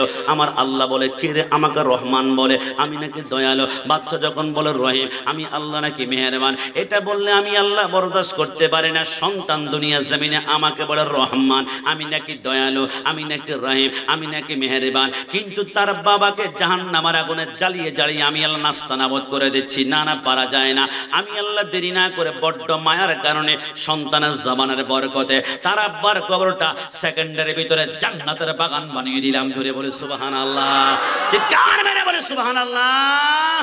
আল্লাহু আল্লাহু তুমি সাল্লে সালালো শেষ করা তো যায় না গে তোমার গুণগান বলো কি আপনাদের কষ্ট হচ্ছে বলো না আল্লাহু আল্লাহু তুমি সাল্লে সালালো শেষ করা তো যায় না গে গুণগান বলো আল্লাহু আল্লাহু যুবক আমার পর্দানিশীন মা বোনেরা আমার নবী বলে 3 নম্বরে কিয়ামতের ময়দানে জান্নাত যাদেরকে তালাশ করবে তালিয়াল কোরআন কোরআন তেলাওয়াত করলে ইয়া রাসূলুল্লাহ 4 নম্বর কি আমার নবী মুস্কি মুস্কি হেসে বলে 4 নম্বরে জান্নাত কিয়ামতের ময়দানে যাদেরকে তালাশ করবে হুকুকুল ওয়ালিদাইন যেই সন্তান আব্বা আম্মার সঠিকভাবে হক আদায় করেছে আব্বা আম্মা দিকে চোখ রাঙায় নাই আব্বা আম্মা দিকে আঙ্গুল তুলে কথা বলা যায় না আজকে জুমার নামাজ পড়াতে গেলে অনেক মুরব্বি হাতের মধ্যে ধরে হুজুর আব্বা আম্মার খেদমতে একটু আলোচনা করবেন বুঝতে পারলাম না কেন বলছেন আর কোনো কথা বলে না শুধু চোখের পানিগুলো জর্জর করে পড়ে বোঝা গেল সন্তানের কোনো আচরণে আব্বা আম্মা কষ্ট পেয়েছে কিন্তু আমার যুবক ভাইরা আব্বা আম্মার সম্পর্কে এখনো ধারণা নিতেই পারো নাই তোমরা আমার মা আমার বাবা যখন মিলন করেছিল আমার বাবার এক ফোঁটা বীর্যের কোটি কোটি ব্যাগের একটা শুক্রাণু গিয়ে আমার মায়ের রহেমের ভিতর দিয়ে যখন মায়ের পেটের মধ্যে চলে গেল ওই বীর্যের উপরে 40 দিন যাওয়ার পরে এটার বীর্য থাকে না ওইটার রক্ত হয়ে যায় ওই রক্তের উপরে 40 দিন যাওয়ার পরে এটা রক্ত থাকে না এটা মাংসের টুকরা হয়ে যায় ওই মাংসের টুকরার উপরে আর 40 দিন যাওয়ার পরে এটা মাংসের টুকরা থাকে না ওইখান থেকে এবারে 2টা চোখ বের হয় ওই চোখের উপরে 40 দিন যাওয়ার পরে সেইখান থেকে 2টা হাত বের হয় ওই হাতের উপরে 40 দিন যাওয়ার পরে সেইখান থেকে 2টা পা বের হয় ওই পায়ের উপরে 40 দিন যাওয়ার পরে এবার 10 মাস 10 দিন যখন কমপ্লিট হয়ে যায় আমার আল্লাহ বলে জিবরাইল জিবরাইল আমার বান্দার সমস্ত বডি মায়ের পেটের মধ্যে তৈরি হয়ে গিয়েছে একটু পরেই তো আমার বান্দা দুনিয়া জমিনে যাবে আমার বান্দা মায়ের পেটের মধ্যে কেমন পজিশনের মধ্যে রয়েছে একটু বলো না জিবরাইল বলে আল্লাহ আপনার বান্দার 2টা পা মায়ের পেটের নিচের দিকে দেখা যায় আর মাথাটা উপরের দিকে আমার আল্লাহ বলে না বান্দার 2টা পা যদি নিচের দিকে থাকে চট্টগ্রাম মেডিকেলে নেওয়ার পরে কোন নার্স যদি আমার বান্দাকে মায়ের পেট থেকে বের করার জন্য তার 2টা পা ধরে টান মারে আমার বান্দার উল্টো দিকে 2টা হাত ভেঙে যাওয়ার সম্ভাবনা রয়েছে আরে জিবরাইল যা আমার বান্দার কোমর ধর তার মাথাটা তাড়াতাড়ি নিচের দিকে নামা আর পাগুলো উপরের দিকে ওঠা জিবরাইল বলে আমি দেরি না করে 3 আঙ্গুল দিয়ে খপ করে আমি যখন তার কোমরের মধ্যে ধরে মাথাটা নিচের দিকে নামাই আর পাগুলো উপরের দিকে ওঠায় ওই 3 আঙ্গুলে খপ করে কচি কোমরে ধরার কারণে কোমরটা টন টন করে যখন ব্যথা করে আমি কাশিমি বলেন আপনারা বলেন স্টেজে যত অতিথি আছে প্রত্যেকেই আমরা মার কোলে যাই ব্যথাটা সহ্য করতে না পেরে ধাম করে একটা লাথি মারি ওই লাথি সহ্য করতে না পেরে অনেক মা দুনিয়ার জমিনে মৃত্যুবরণ করে ফেলে অনেক মা জ্ঞান হারিয়ে ফেলে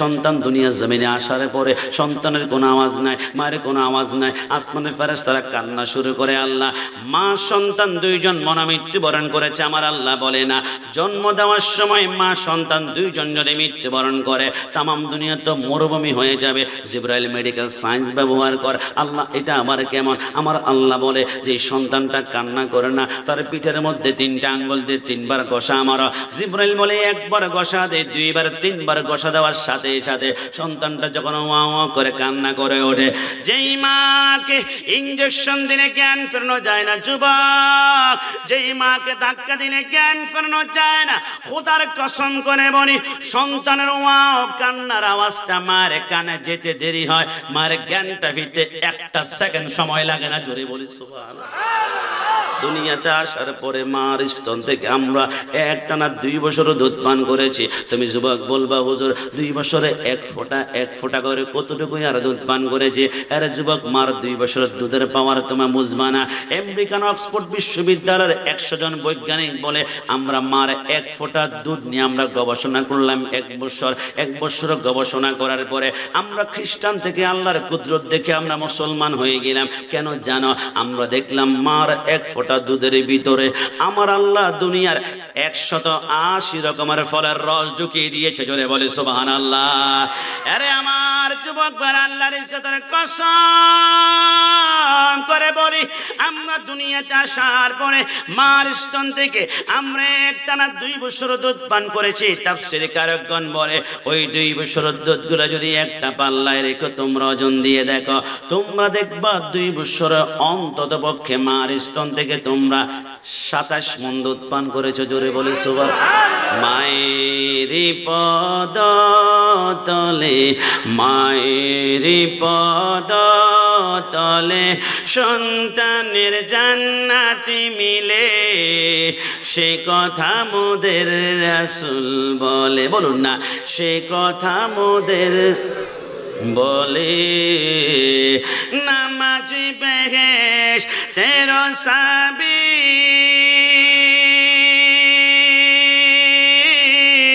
সে বেহেশতে মায়ের কদমে পাবি।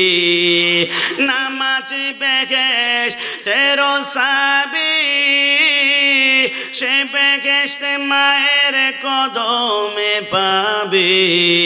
চাবি পাইলে কাজ হবে না, চাবি পাইলে কাজ হবে না, মায়ের কদমে না পাইলে, সে কথা মোদের রাসূল বলে।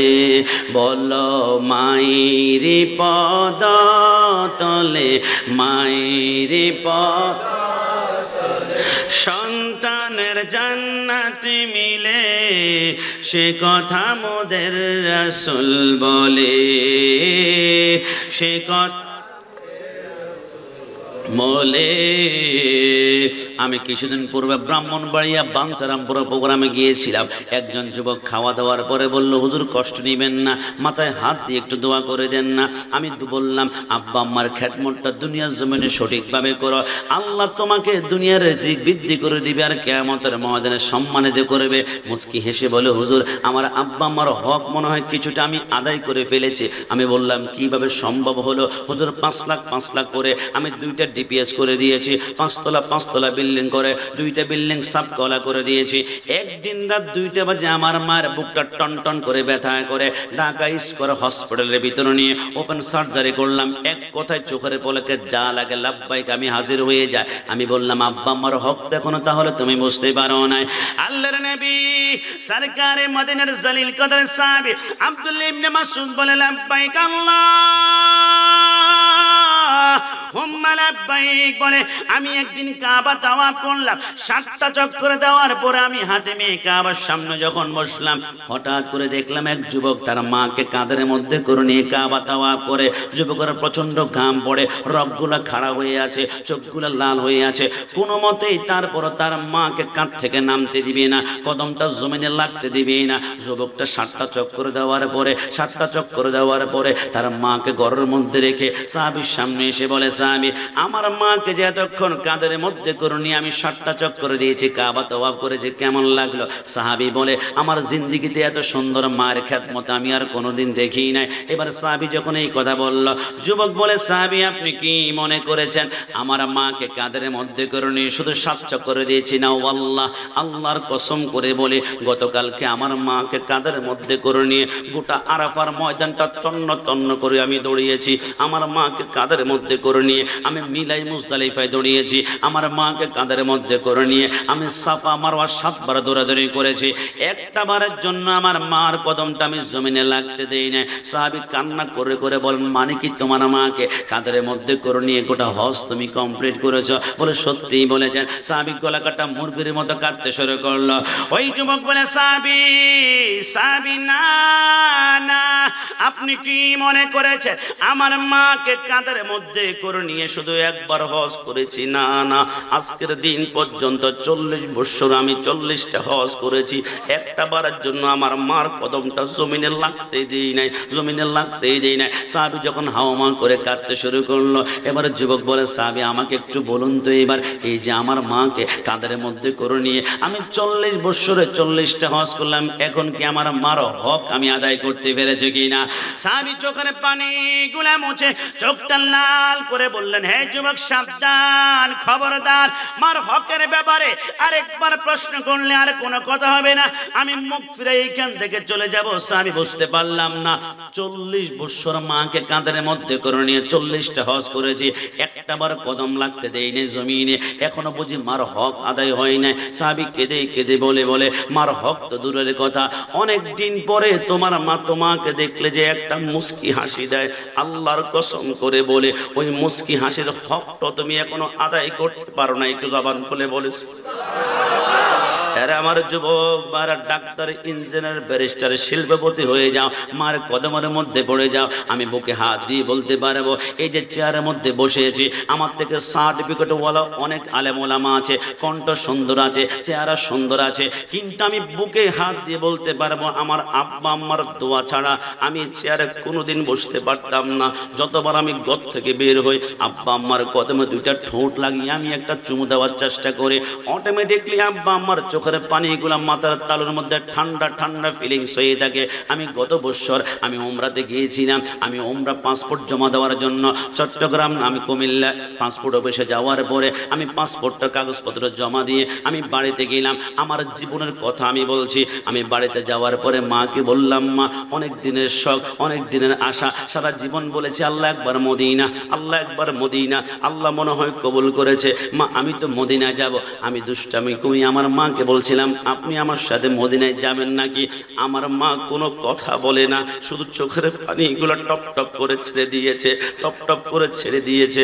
আমার বুঝতে আর বাকি নাই, আমার মাও মদিনা যেতে মন চায়। আমি বললাম আর দেরি করা যায় না, আগামীকাল আবার আমি পাসপোর্ট অফিসে যাব। আমার বাবা আড়াল থেকে শুনে ফেললো, আমার বাবা বলে আমারও মদিনা যেতে মন চায়। আমি বললাম তকদির তো আমার খুলে গিয়েছে, আব্বা আমাকে মদিনায় যদি নিতে পারে আমার ভাগ্যে আর কি লাগে। এবার পাসপোর্ট অফিসে গেলাম, 1 মাস পরে পাসপোর্ট হাতে আসলো। আল হারামান হজ কাফেলার পক্ষ থেকে চট্টগ্রাম শাহ আমানত বিমানবন্দরে বিমানে উঠলাম। এবার বিকেল বেলায় মদিনা পৌঁছানোর পরে আমার মাকে আমি একটা হোয়াটসঅ্যাপে ভিডিও কল দিয়েছিলাম। ভিডিওটা অন হতে দেরি আমার মা কোনো কথা বলে না, শুধু মোবাইলে হাউমা করে কান্না করে কান্না করে কান্না করে। আমি বললাম, মা পৃথিবীর জমিনে একটা মাত্র দেশের হাওয়া আছে, যে হাওয়াটা নিঃশ্বাস দিয়ে ঢুকলে ক্যান্সার পর্যন্ত ভালো হয়ে যায়, এটা হচ্ছে মদিনার বাতাস, এটা হচ্ছে মদিনার হাওয়া। মা মদিনায় গিয়েছ প্রশান্ত আনন্দিত হওয়ার কথা, কান্না কেন করো? আমার মা চোখের পানি গুলো ছেড়ে পেল, আল্লাহর ইজ্জতের কসম করে বলি পৃথিবীর মানুষকে শুনিয়ে দিবা, কোন মা সন্তান কোটিপতি হয়ে থাকে, 1 কোটি টাকার ব্যাংক ব্যালেন্স করিয়ে দেয়, কোন মা এটা চাইবে না। প্রত্যেকটা মার মনে একটা আকাঙ্ক্ষা থাকে, ইস আমার সন্তান যদি একবার মক্কা মদিনায় আমাকে না, একটা মক্কা মদিনা আমাকে না। তুমি আশা পূরণ করেছো, আল্লাহ তোমাকে জান্নাতের পথ সহজ করে দিবে। একটু জবান খুলে বলি সুবহানাল্লাহ, চিৎকার মেরে বলি সুবহানাল্লাহ। আল্লাহর পরে নবী আমার, তারপরে মা জননী, মাঝে আমার নয়নের মনি। কোনো সন্দেহ আছে? একটু বলুন না, আল্লাহর পরে নবী আমার, আল্লাহর পরে আমার, তারপরে মা জননী, মাঝে আমার নয়নের মনি। হাজার পৃষ্ঠা ডায়েরি জুড়ে লেখি যদি কবিতা, শেষ হবে না, শেষ হবে না মায়ের দুঃখের কথা, নিজের সুখের একটু কথা, নিজের সুখের একটু কথা কখনো মা ভাবেনি, মাঝে আমার নয়নের মনি। শেষবারের মতন, আল্লাহর পরে নবী আমার, আল্লাহর তারপরে মা জননী, মাঝে আমার আমার রমাদান। যে ব্যক্তি আল্লাহকে রাজি করার জন্য 30টা রমজানের রোজা রাখে, 3 নম্বর হচ্ছে তালিয়াল কোরআন, বিশুদ্ধভাবে কোরআন তেলাওয়াত করে আমল করে। আর 4 নম্বর হুকুকুল ওয়ালিদাইন, যে সন্তান আব্বা আমার সঠিকভাবে হক আদায় করে। 5 নম্বরে মান সাল্লা আলা হাবিবির রহমান, যেই বান্দা আমি রাসূলুল্লাহর মুহাব্বত ভালোবাসা অন্তর নিয়ে আমার প্রতি দুরূদ শরীফ পড়ে 100% কিয়ামতের ময়দানে জান্নাতকে তালাশ করবে। জোরে বলে সুবহান। আমি কোন দুরূদ শরীফের কথা বলছি আপনারা হয়তো এখনো বুঝতে পেরেছেন কিনা জানি না। পৃথিবীর জমিনে এইখানে অনেক বান্দা আছেন যারা 5 ওয়াক্ত নামাজ 20 বছর পড়েন। আমি একজন বাবাকে যদি বলি এত এত এত সিজদা আপনারা করেছেন, একটা সিজদা 100% কবুল হয়েছে, আপনি গ্যারান্টি দিতে পারবেন কোন বাপের বেটা পারবে না। যতক্ষণ না পর্যন্ত আল্লাহ রহমত না করবে, আমরা চেষ্টা করছি, আল্লাহর নির্দেশ মানছি, আল্লাহর রহমান হয়ে যতক্ষণ না কবুল না করবে গ্যারান্টি দেওয়া যায় না, গ্যারান্টি দেওয়া যায় না। দুনিয়ার কোন আমলের গ্যারান্টি নাই আল্লাহ কবুল না করা পর্যন্ত। একটা মাত্র আমল আছে, করতে দেরি হয়, একটা সেকেন্ড পরিমাণ দেরি হবে না, সাথে সাথে কবুল হয়ে যায়। এটা হচ্ছে রাসূলুল্লাহর উপরে দুরূদ শরীফ। জোরে বলে সুবহান। আমি খুঁজলাম কারণটা কি, পড়ার সাথে সাথেই কবুল। এটা যত গুনাহগার বান্দা হোক না কেন 100% কবুল। বিশ্ববিখ্যাত কিতাব মাকামে নবুয়তের মধ্যে লেখে, কেন জানো? তাহলে শোনো। যেই দিন থেকে তথ্য আমি পেয়েছি রাসূলের জন্য ফিদাকা আবি ওয়া উম্মি, রাসূল আপনার জন্য আমার মাকে ছাড়তে পারে, আমার বাবাকে ছাড়তে পারে, এতটা ভালোবাসা। আমরা কেন দুরূদ শরীফ 100% কবুল হয়। শুনেন, আমরা যে কোনো দুরূদ শরীফের প্রথমে আমরা পড়ি আল্লাহুম্মা সাল্লি আলা, আল্লাহুম্মা সাল্লি আলা। এরপর দুরূদ শরীফ যত লম্বা হবে রাসূলের আজমত শান আমরা বাড়াই। সাইয়্যিদুল মুরসালিন, খাতামুন নবীন, শাফিউল মুজনিবিন, আনিসুল গারিবিন, রাহমাতাল লিল আলামিন, রাহাতুল আশিকিন, মুরাদুল মুশতাকিন, শামসুল আরিফিন, মিসবাহুল মুকাররাবিন, সাইয়্যিদুস সাকালান, নবিউল হারামান, ইমামুল কিবলাতান। এক কথা রাসূলের শান যত বাড়াবো দুরূদ শরীফ তত লম্বা হবে, লেন্থ হবে, আর দৈর্ঘ্য হবে। কিন্তু প্রথমে যে কোনো দুরূদ শরীফের প্রথমে পড়তেই হবে আল্লাহুম্মা সাল্লি আলা, আল্লাহুম্মা সাল্লি আলা। অর্থ কখনো জানার চেষ্টা করেছেন? যেই দিন থেকে জানবেন ওই দিন জন্য আপনি দেয়ানা হয়ে যাবেন। আল্লাহুম্মা সাল্লি আলা অর্থ আল্লাহ আপনি নামাজ পড়েন না, আপনি রোজা রাখেন না, আপনি হজ করেন না, আপনি যাকাত দেন না, কিন্তু সবকিছু আমাদের জন্য ফরজ করে দিয়েছেন। আল্লাহ কি করেন আপনি? আমার আল্লাহ বলে আমার কাজ হচ্ছে একটা, সাল্লু আলাইহি ওয়া সাল্লিমু তাসলিমা। আমার বন্ধুর উপর আমি দুরূদ শরীফ পড়ি, বন্ধুর উপর দুরূদ শরীফ পড়ি, বন্ধুর উপর দুরূদ শরীফ পড়ি। আল্লাহ যেই কাজ আপনি জবান দিয়ে আপনি করেন, এই কাজ আমাদের জবান দিয়ে আমরা কেমনে করব? আল্লাহ আমাদের জবান তো নাপাক, মিথ্যা বলেছি, সিটারি করেছি, হারাম খেয়েছি, জিনা করেছি। আল্লাহ না না, যেই শব্দ আপনার মুখ দিয়ে উচ্চারিত হয়, কত সুন্দর ভাষা, কত সুন্দর ল্যাঙ্গুয়েজ, কত সুন্দর ওয়ার্ড। আল্লাহ এত সুন্দর ভাষা দিয়ে আমরা পারবো না গো আল্লাহ। যেটা আপনি করেন এটা আমাদের জবানে মানায় না, তো আমরা কি বলি? আল্লাহুম্মা সাল্লি আলা অর্থ আল্লাহ আমার পক্ষ থেকে আপনি নিজে আপনার বন্ধুর উপর একবার দুরূদ শরীফ পড়ে নিন না। খোদার কসম, আমরা রাউজানের জমিনে এখন যদি একবার বলি আল্লাহুম্মা সাল্লি আলা, সাথে সাথে আপনার পক্ষ থেকে আমার আল্লাহ তার বন্ধুর উপর একবার দুরূদ শরীফ পড়ে নেয়, আর আল্লাহ জবান দিয়ে যেটা বের হয় এটা 100% কবুল হয়ে যায়। জোরে বলি সুবহান। সেই নবীকে দুরূদ শরীফ মাঝে মাঝে আমরা বসে দেই, আবার মাঝে মাঝে ইয়া নবী সালাম আলাইকা বলে আমরা নবীকে সালাম দেই। কোনোদিন ফরজ বললাম না, ওয়াজিব বললাম না, সুন্নাত বললাম না, বললাম মুস্তাহাব। তুমি পড়লে সওয়াব পাবা, না পড়লে গুনাহ নাই। হায় হায়, নবীকে আমরা সালাম কেন দেই? এই জন্য আমাদেরকে বিদআতের ফতোয়া, বিদআতে বিদআতে।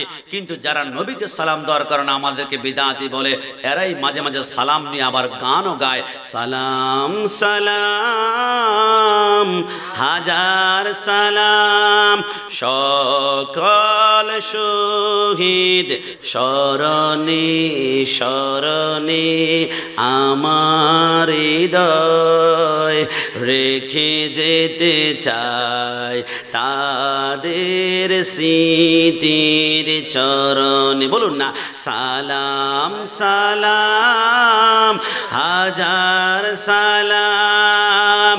মায়ের ভাষায় কথা বলাতে, স্বাধীন আশায় পথ চলাতে, হাসি মুখে যারা দিয়ে গেল প্রাণ, সে স্মৃতি নিয়ে গেয়ে যায় গান।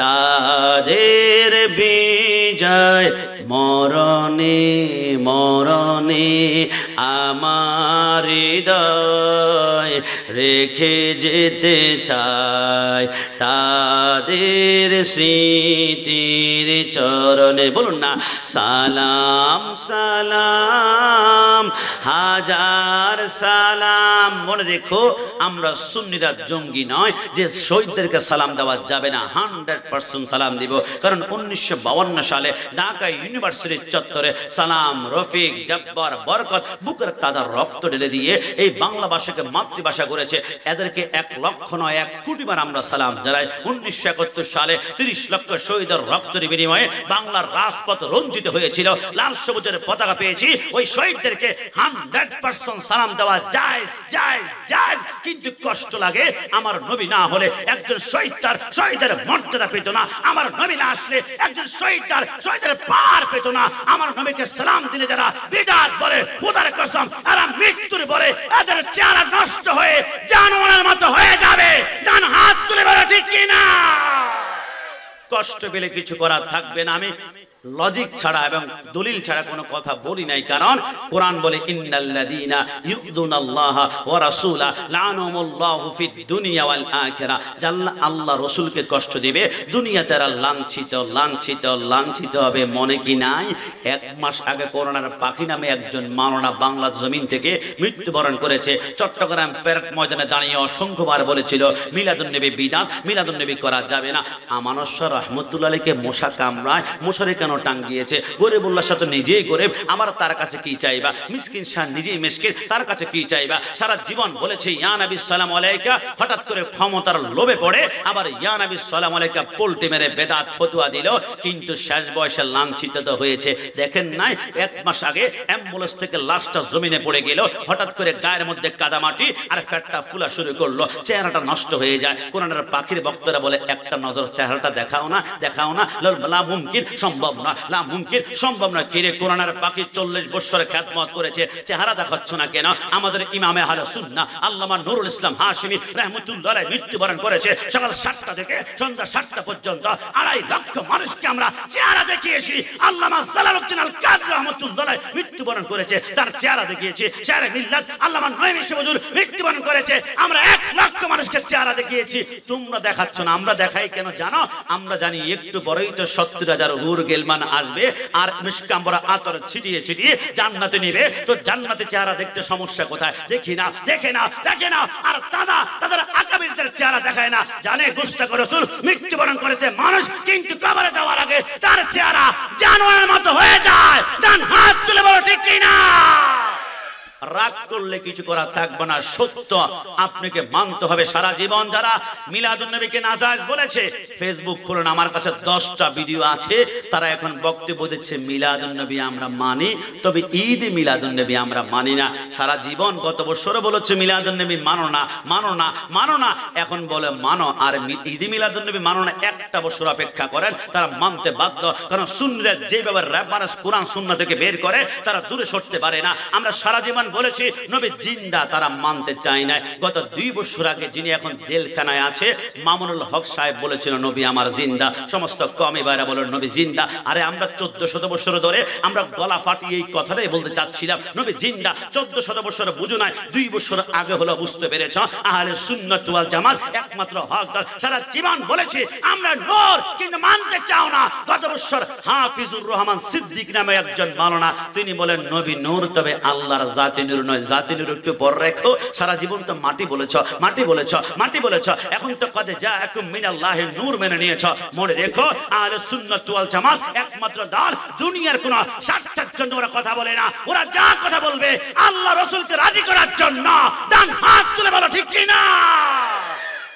পৃথিবীর জমিনে অসংখ্য বাধা আক্রমণ আসতে পারে, দুনিয়ার সমস্ত দল মাথা নিচু করতে পারে, আহলে সুন্নাত ওয়াল জামাত আমাদেরকে বিদআতি বলে। আল্লাহর শপথ, যারা বিদআতি এরা নিজেকে বাঁচানোর জন্য বুলেটটা আমাদের দিকে তাক করে। আমরা সুন্নিরা বিদআতি মানে নতুন আবিষ্কারক নয়, নতুন দল নয়, নতুন বিদআতি কারা একদম সহজভাবে আপনারা বুঝবেন। আমি যদি প্রশ্ন করি who is the founder of Wahabism, আপনি বলবেন Abdul Wahab Najdi. Who is the founder of Jamaat Islami, আপনি বলবেন Abul Ala Maududi. Who is the founder of Ahle Hadith, আপনি বলবেন Ibn Taymiyyah. Who is the founder of Deobandism, আপনি বলবেন Qasim Nanotvi. Who is the founder of Qadiani, আপনি বলবেন মির্জা গোলাম আহমদ কাদিয়ানি। যদি প্রশ্ন করা হয় হু ইজ দ্য ফাউন্ডার অফ আহলে সুন্নাত ওয়াল জামাত, অনলি অন ওয়ান পারসন, সাইয়্যিদুল মুরসালিন, খাতামুন নবীন, শাফিউল মুসলিমিন, আনিসুল গারিবিন। তো নতুন দল তো আমরা বানাই না, 1400 বছর আগে থেকে যেটা আসছে সেই দল করে আসছে। নতুন দল বিদআত তোমরা করেছ, নতুন দল বানিয়েছ, গ্রুপ বানিয়েছ, নতুন লিডার বানিয়েছ। আমরা সুন্নিরা বিদআতি নয়। তাকিয়ে দেখো আমাদের 32 দাঁত আছে, একবার কামড় দিয়ে ধরলে তুলি সাত করে দেওয়া হবে বাংলার জমিনে। ডান হাত তুলে বলো ঠিক কি না? একমাত্র একমাত্র হক আল্লাহ।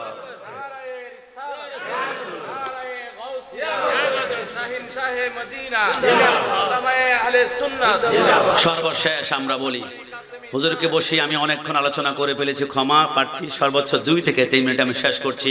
রসুলের শান আমরা বেশি গাই, এটা আমাদের অপরাধ।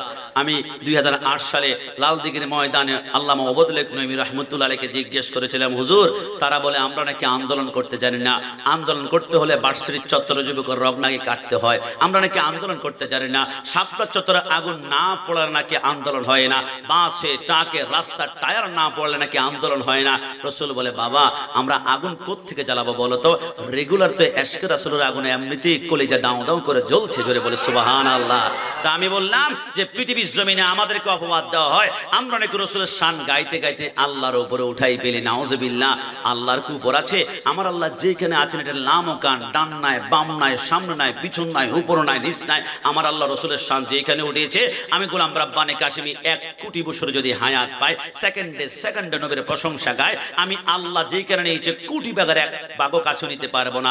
একটা এক্সাম্পল দিয়ে আমি শেষ করলে আপনারা বুঝতে পারবেন। আমার আল্লাহ পবিত্র কোরআনে বলেন, কুল্লু মান আলাইহা ফান ওয়া ইয়াবকা ওয়াজহু রাব্বিকা যুল জালালি ওয়াল ইকরাম। তাম দুনিয়া যখন দুলিশাত করার জন্য ইসরাফিল সিংহায় ফুৎ করে দিবে, তাম দুনিয়া এমন ভাবে দুলিশাত হবে, ইদাস সামাউ ফাতারাত ওয়া ইদাল কাওয়াকিবু তাসারাত ওয়া ইদাল বিহারু ফুজ্জিরাত, আসমানগুলো ভেঙে চুরমার হয়ে যাবে। আসমান তারকা দেখতে পাচ্ছি, সূর্য থেকে 13 লক্ষ গুণ বড় হচ্ছে এক একটা তারকা, জমিনে পড়বে, জমিনটা তামার হবে, গুনাহগার বান্দা পা দিবে, পায়ের তলায় মাংস আর গোশতগুলো গলে গলে মাটির সাথে মিশে যাবে। ওয়া ইদাল কুবুরু বুসরাত, মানুষগুলা পতঙ্গের মতো দৌড়াবে, আর পাহাড়গুলা খাগড়াছড়ি, বান্দরবন, আপনার রাঙ্গামাটি আর এভারেস্টের পহ তুলা যেমন উড়ে, পাহাড়গুলা তুলার মতো উঠতে শুরু করবে, মানুষগুলা ইয়া নাফসি করবে। আমার আল্লাহ বলে, আজরাইল আর কে রে আছে? আজরাইল বলে, আল্লাহ সব তামা তামা করে দেওয়া হয়েছে, কেউ নাই গো আল্লাহ, কেউ নাই। আমার আল্লাহ বলে, তারপরে বলো না কে আছে? আজরাইল বলে, আল্লাহ আপনি আছেন আর আমি আজরাইল আছি। আমার আল্লাহ বলে, কি রে আজরাইল, কেউ যেতে নাই, তুমি থাকবে কেন? মুচ্ছি ইয়া আজরাইল, তুমি এখন মৃত্যুবরণ করবে, তোমার রূহটা তোমাকে নিজে কবজ করতে হবে। আজরাইল এবার বলে, আমার রূহ যখন আমি কবজ করা শুরু করব, আজরাইল এত জোরে একটা চিৎকার মারবে, গোটা জমিনটা 3 বার থরথর থরথর থরথর করে কাঁপবে। কি রে আজরাইল, চিৎকার করলি কেন? আজরাইল বলে, আল্লাহ মওতের কষ্ট যে এত, যদি আমি জানতাম মানুষের রূহ কবজ করার দায়িত্ব জিন্দেগিতে হাতে নিতাম না গো। আমার আল্লাহ বলে, আজরাইল কেমন রে কষ্ট? আজরাইল বলে, আল্লাহ একটা জ্যান্ত ছাগলকে 2টা পা উপরের দিকে বেঁধে যদি জ্যান্ত অবস্থায় চামড়া টেনে টেনে ছিঁড়ে ফেলা হয়, খুলে ফেলা হয়, যেমন কষ্ট হবে তার থেকে 700 গুণ বেশি কষ্ট হচ্ছে মওতের কষ্ট। আজরাইল মৃত্যুবরণ করবে, এখন শুধু ইল্লাল্লাহ, শুধু ইল্লাল্লাহ, শুধু ইল্লাল্লাহ, আল্লাহ ছাড়া কেউ না, আল্লাহ আপনি ছাড়া কেউ নাই। আমার আল্লাহ বলে, দ্বিতীয় সিংহায় ফুৎ করে দিলে কেউ থাকবে না, সব তামা তামা হয়ে গিয়েছে। আল্লাহ আপনি ছাড়া যদি কেউ নাই, তাহলে আপনার জিকির তাহলে এখন বন্ধ মনে হয় না। আমার আল্লাহ বলে, এক্স্যাক্টলি রাইট জায়গায় টাচ করেছ। দ্বিতীয় সিংহায় ফুৎ করে হলে কেউ যেহেতু নাই, আমার জিকির বন্ধ, আমার জিকির বন্ধ, আমার জিকির বন্ধ। আল্লাহ আপনি জিকির আপনি বন্ধ করেছেন, আমাদের তো এখানে হাত দেওয়ার কোনো শক্তি নাই গো আল্লাহ। কিন্তু আল্লাহ আপনার বন্ধুর ব্যাপারে যে আপনি বলেছেন ওয়ারাফা'না লাকা যিকরা, রাসূলের শান নাকি এত উপরে নিয়েছেন, কখনো বন্ধ হবে না, বন্ধ করা যাবে না। তো আল্লাহ ওই মুহূর্তে আপনার জিকির যেহেতু বন্ধ, আপনার বন্ধু জিকিরও মনে হয় বন্ধ।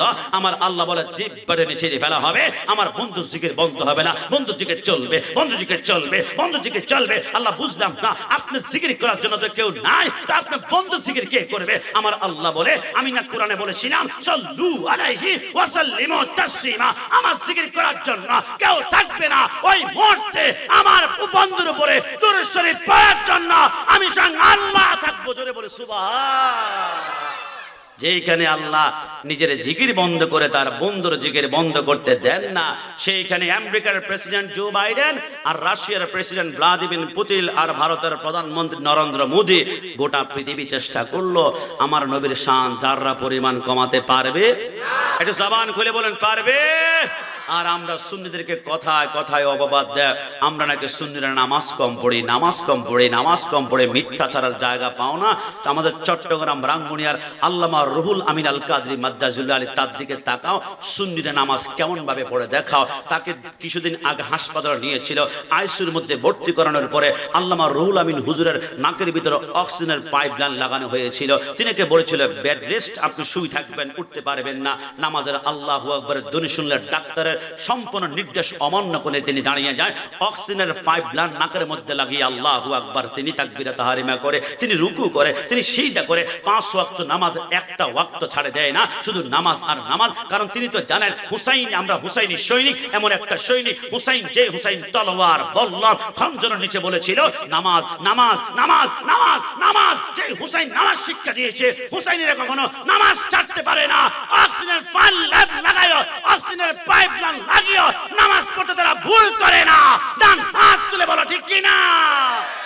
নামাজ এটা কখনো সুন্নিরা কম পড়ে না।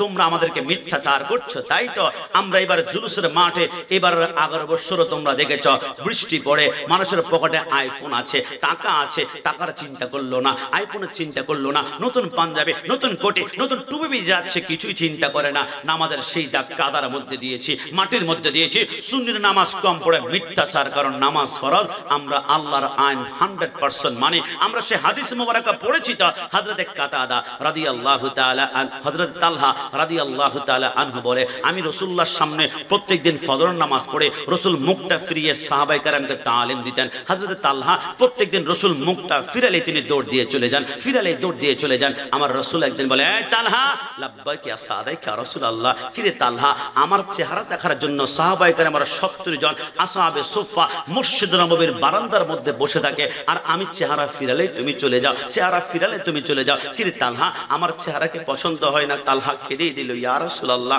আপনার চেহারার দিকে তাকালে ক্ষুধা নিবারণ হয়ে যায়, আপনার চেহারার দিকে তাকালে আমাদের প্রাণ ঠান্ডা হয়ে যায়। ইয়া রাসূলুল্লাহ, ইয়া রাসূল, এমনটা না তো, তুমি চলে যাচ্ছ কেন? হযরত তালহা বলে, ইয়া রাসূলুল্লাহ, ওয়াল্লাহ, আল্লাহর ইজ্জতের কসম করে বলে, আপনি তাকিয়ে দেখুন আমার পরনে যে কাপড়টা আছে, আমার ঘরের মধ্যে একটাই কাপড়, কিন্তু পড়তে হয় আমরা দুইজনকে, আমার স্ত্রী আর আমি তালহা। ইয়া রাসূলুল্লাহ, আমি যখন ফজর নামাজ পড়ার জন্য আসি, আমি ঘরের মধ্যখানে একটা গর্ত করিয়ে আমার স্ত্রীকে আমি গর্তের ভিতর রেখে আমি নামাজ পড়তে এসি। নবী আপনি তালিম দিতে দিতে সূর্য উদিত হয়ে যায়, অতক্ষণ যদি আমি বসে থাকি আমার স্ত্রীর নামাজটা কাজা হয়ে যাবে, পড়তে পারবে না। আমি এখান থেকে দৌড় দিয়ে গেলে আমি আমার কাপড়টা খুলে আমার স্ত্রীকে পড়ালে তারপর সে নামাজ পড়বে, আর আমি গর্তের ভিতরে ঢুকে যাব। ইয়া রাসূলুল্লাহ, শুধু নামাজের জন্য। আমার রাসূল বলে, তালহা, এই মুহূর্তে তুমি যেহেতু নামাজের জন্য এমন পাগল পরা বর্ণনা দিয়েছো, ডিক্লেয়ার করলাম তুমি জান্নাতি। জুড়ে বলি সুবহানাল্লাহ। নামাজ হচ্ছে পৃথিবীর জমিনের প্রশান্তম একটা ট্যাবলেট। মনে করেন আপনার হঠাৎ করে টাকা আছে, পয়সা আছে, সুখ আছে, শান্তি আছে, কোনো কারণ ছাড়াই আপনার হৃদয়টা একটু অশান্তি অশান্তি লাগছে, কেমন ডিপ্রেশন ডিপ্রেশন লাগছে, মনে রাখবেন ওই মুহূর্তে আমার আল্লাহ চাচ্ছে, বান্দা তুমি আমাকে একটু সিজদা করো, সিজদা করো। তুমি আমাকে যদি সিজদা করো, তোমার অন্তরে প্রশান্তি অশান্তি দুনিয়ার কোনো ট্যাবলেট যদি ভালো করতে নাও পারে, আমি আল্লাহ সিজদার বদলতে তোমার অন্তরটাকে ঠান্ডা করে দিবে। একটু জবান খুলে বলে সুবহানাল্লাহ, একটু জবান খুলে সুবহানাল্লাহ।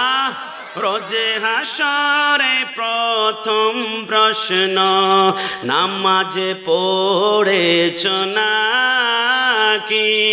নামাজে ছাড়া সবই আমল দিবে তোমায় ফাঁকি। নামাজ হবে প্রথম হিসাব, নামাজ হবে প্রথম হিসাব। হাদিসেতে রয়, নামাজ ছাড়া রোজ হাসরে নেই কোনো উপায়। নামাজ ছাড়া রোজ হাসরে নেই কোনো উপায়। মন থেকে বলুন 5 ওয়াক্ত নামাজ পড়তে চাই কি চাই না? 2 হাত তুলে একটু দেখান, চাই কি না? রব্বুল আলামিন রাসূলুল্লাহর আদর্শ বাস্তবায়নে লাকাদ কানা লাকুম ফি রাসূলিল্লাহি উসওয়াতুন হাসানা, রাসূলকে ফলো করে আমাদের জিন্দেগি গঠন করতে পারি। আর সর্বশেষ আমরা এটাই প্রার্থনা করব, ওই রাসূলের বিরুদ্ধে কথা বললে আমাদের রক্তে আগুন ধরবে, এটা স্বাভাবিক। আবার রাসূলের আওলাদের বিরুদ্ধে কথা বললে ঘরে বসে থাকা যাবে না, পশম দাঁড়াতে হবে, রক্তে আগুন টকবক করতে হবে। কারণ রাসূলের আওলাদকে মাঝে মাঝে আবার আওলাদ রাসূল ব্যঙ্গ করে বলতে চায়, কোত্থেকে আসছে, সাজরা কি আছে? চট্টগ্রাম বাইতুল শরীফের পীর সাহেব, আমি নাম ধরে বলছি কারণ যাচাই বাছাই করে ঢুকতে হবে। যে দরবার শরীফে পীর সাহেব নির্বাচিত হয় ইলেকশনের মাধ্যমে, ভোট নির্ণয় হবে। এর পক্ষে ভোট যদি বেশি হয় উনি পিসাব উঠবে।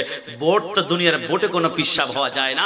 আল্লাহ যাকে গ্রহণ করবে, আল্লাহ তাকে নির্বাচন করবে, ইনি হবে পিসাব। কিন্তু যিনি পিসাব হয়েছেন ভোটের মাধ্যমে, তার জবান দিয়ে কথা তো বের হবে, তিনি আওলাদ রসুল কোত্থেকে আসেন সাজরা। সেই দিন থেকে আওলাদ রসুলের সাজরা আমাদের কলিজায় স্বর্ণ করে লিখে রেখেছি। নিঃশ্বাস বন্ধ হওয়ার আগ পর্যন্ত এই সাজরা দুনিয়ার কাগজ ছিটতে পারবা, আগুনে জ্বালাতে পারবা, কিন্তু এই সাজরা বন্ধ করতে পারবে না। রসুল্লাহর আওলাদ রসুল সাজরা যদি তোমাদের প্রয়োজন হয়, আমরা বলবো জেনে নাও। সরকারে মদিনা সাল্লাল্লাহু আলাইহি ওয়াসাল্লাম की बेटी मां फातिमा ज़हरा के बेटे इमाम हुसैन के बेटे इमाम ज़ैनुल आबिदीन के बेटे इमाम बाकर के बेटे इमाम ज़फर सादिक के बेटे इस्माइल बेटे कायन के बेटे काम के बेटे उमर के बेटे गफ्फार के बेटे गेसुदारस के बेटे मसवानी के बेटे तकमुस के बेटे सॉरी ईसा के बेटे महमूद के बेटे अब्दुल रहीम के बेटे अब्दुल रब के बेटे अब्दुल जलाल के बेटे अब्दुल्ला के बेटे गफूर शाह के बेटे नप्पाश के बेटे अबशा मुराद के बेटे हाजी हाशिम के बेटे यूसुफ शाह के बेटे सदर मूसा के बेटे इलियास के बेटे खुजल शाह के बेटे शाह खान के बेटे जमान शाह के बेटे सदर शाह के बेटे सैयद अहमद शाह सिरकुटी के बेटे सैयद मोहम्मद तैयब शाह के बेटे सैयद मोहम्मद ताहिर साबित शाह। ये शजरा साबित करते हैं हमारे मुर्शिद के बला रसूलुल्लाह 41 আওলাদ রাসূল এত দলিল দেওয়ার পর কোন মানুষের বাচ্চা আওলাদ রাসূলের বিরুদ্ধে জিব বানালে চিনে বেরা হবে। ডানা তুলে বলো ঠিক কি না? আল্লাহ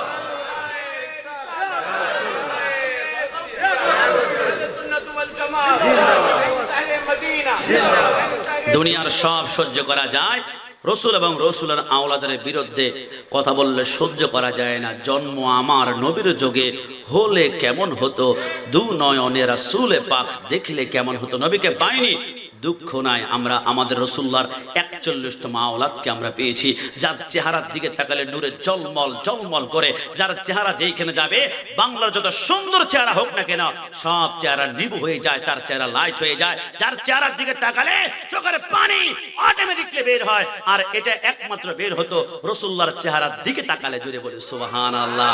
এমন একজন আওলাদকে পেয়েছি আমরা, ওই আওলাদ রসুলের বিরুদ্ধে কথা বললে আমাদের গায়ে পশম দাঁড়াবে। এটা হচ্ছে ইমানি একটি জাজবা। আমি মাঝে মাঝে গর্জন করেছি, প্রতিবাদ করেছি, এতে কি আপনারা আমার উপর রাগ করেছেন?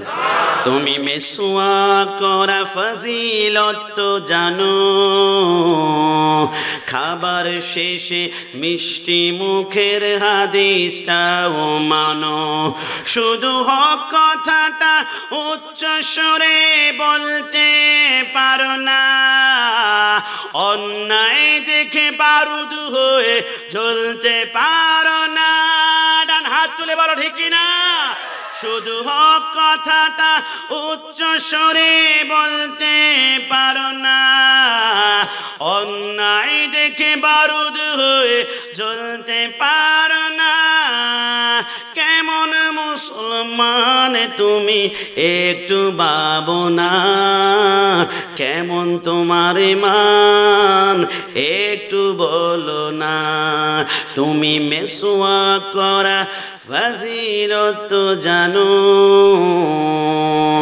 दो जहां में खादिम आले रसूलुल्लाह लाह कर हजरत आले रसूल मुक्तदा के वास्ते मृत्युर आग पर्यन्त रसूलुल्लाहर गोलामी और आले बैतर एवं औलाद रसूलेर खिदमत करे करे जीवनटा कुरबान करते पारे। सबाई जबान खुले उच्च आवाजे एकबार बोली आमीन।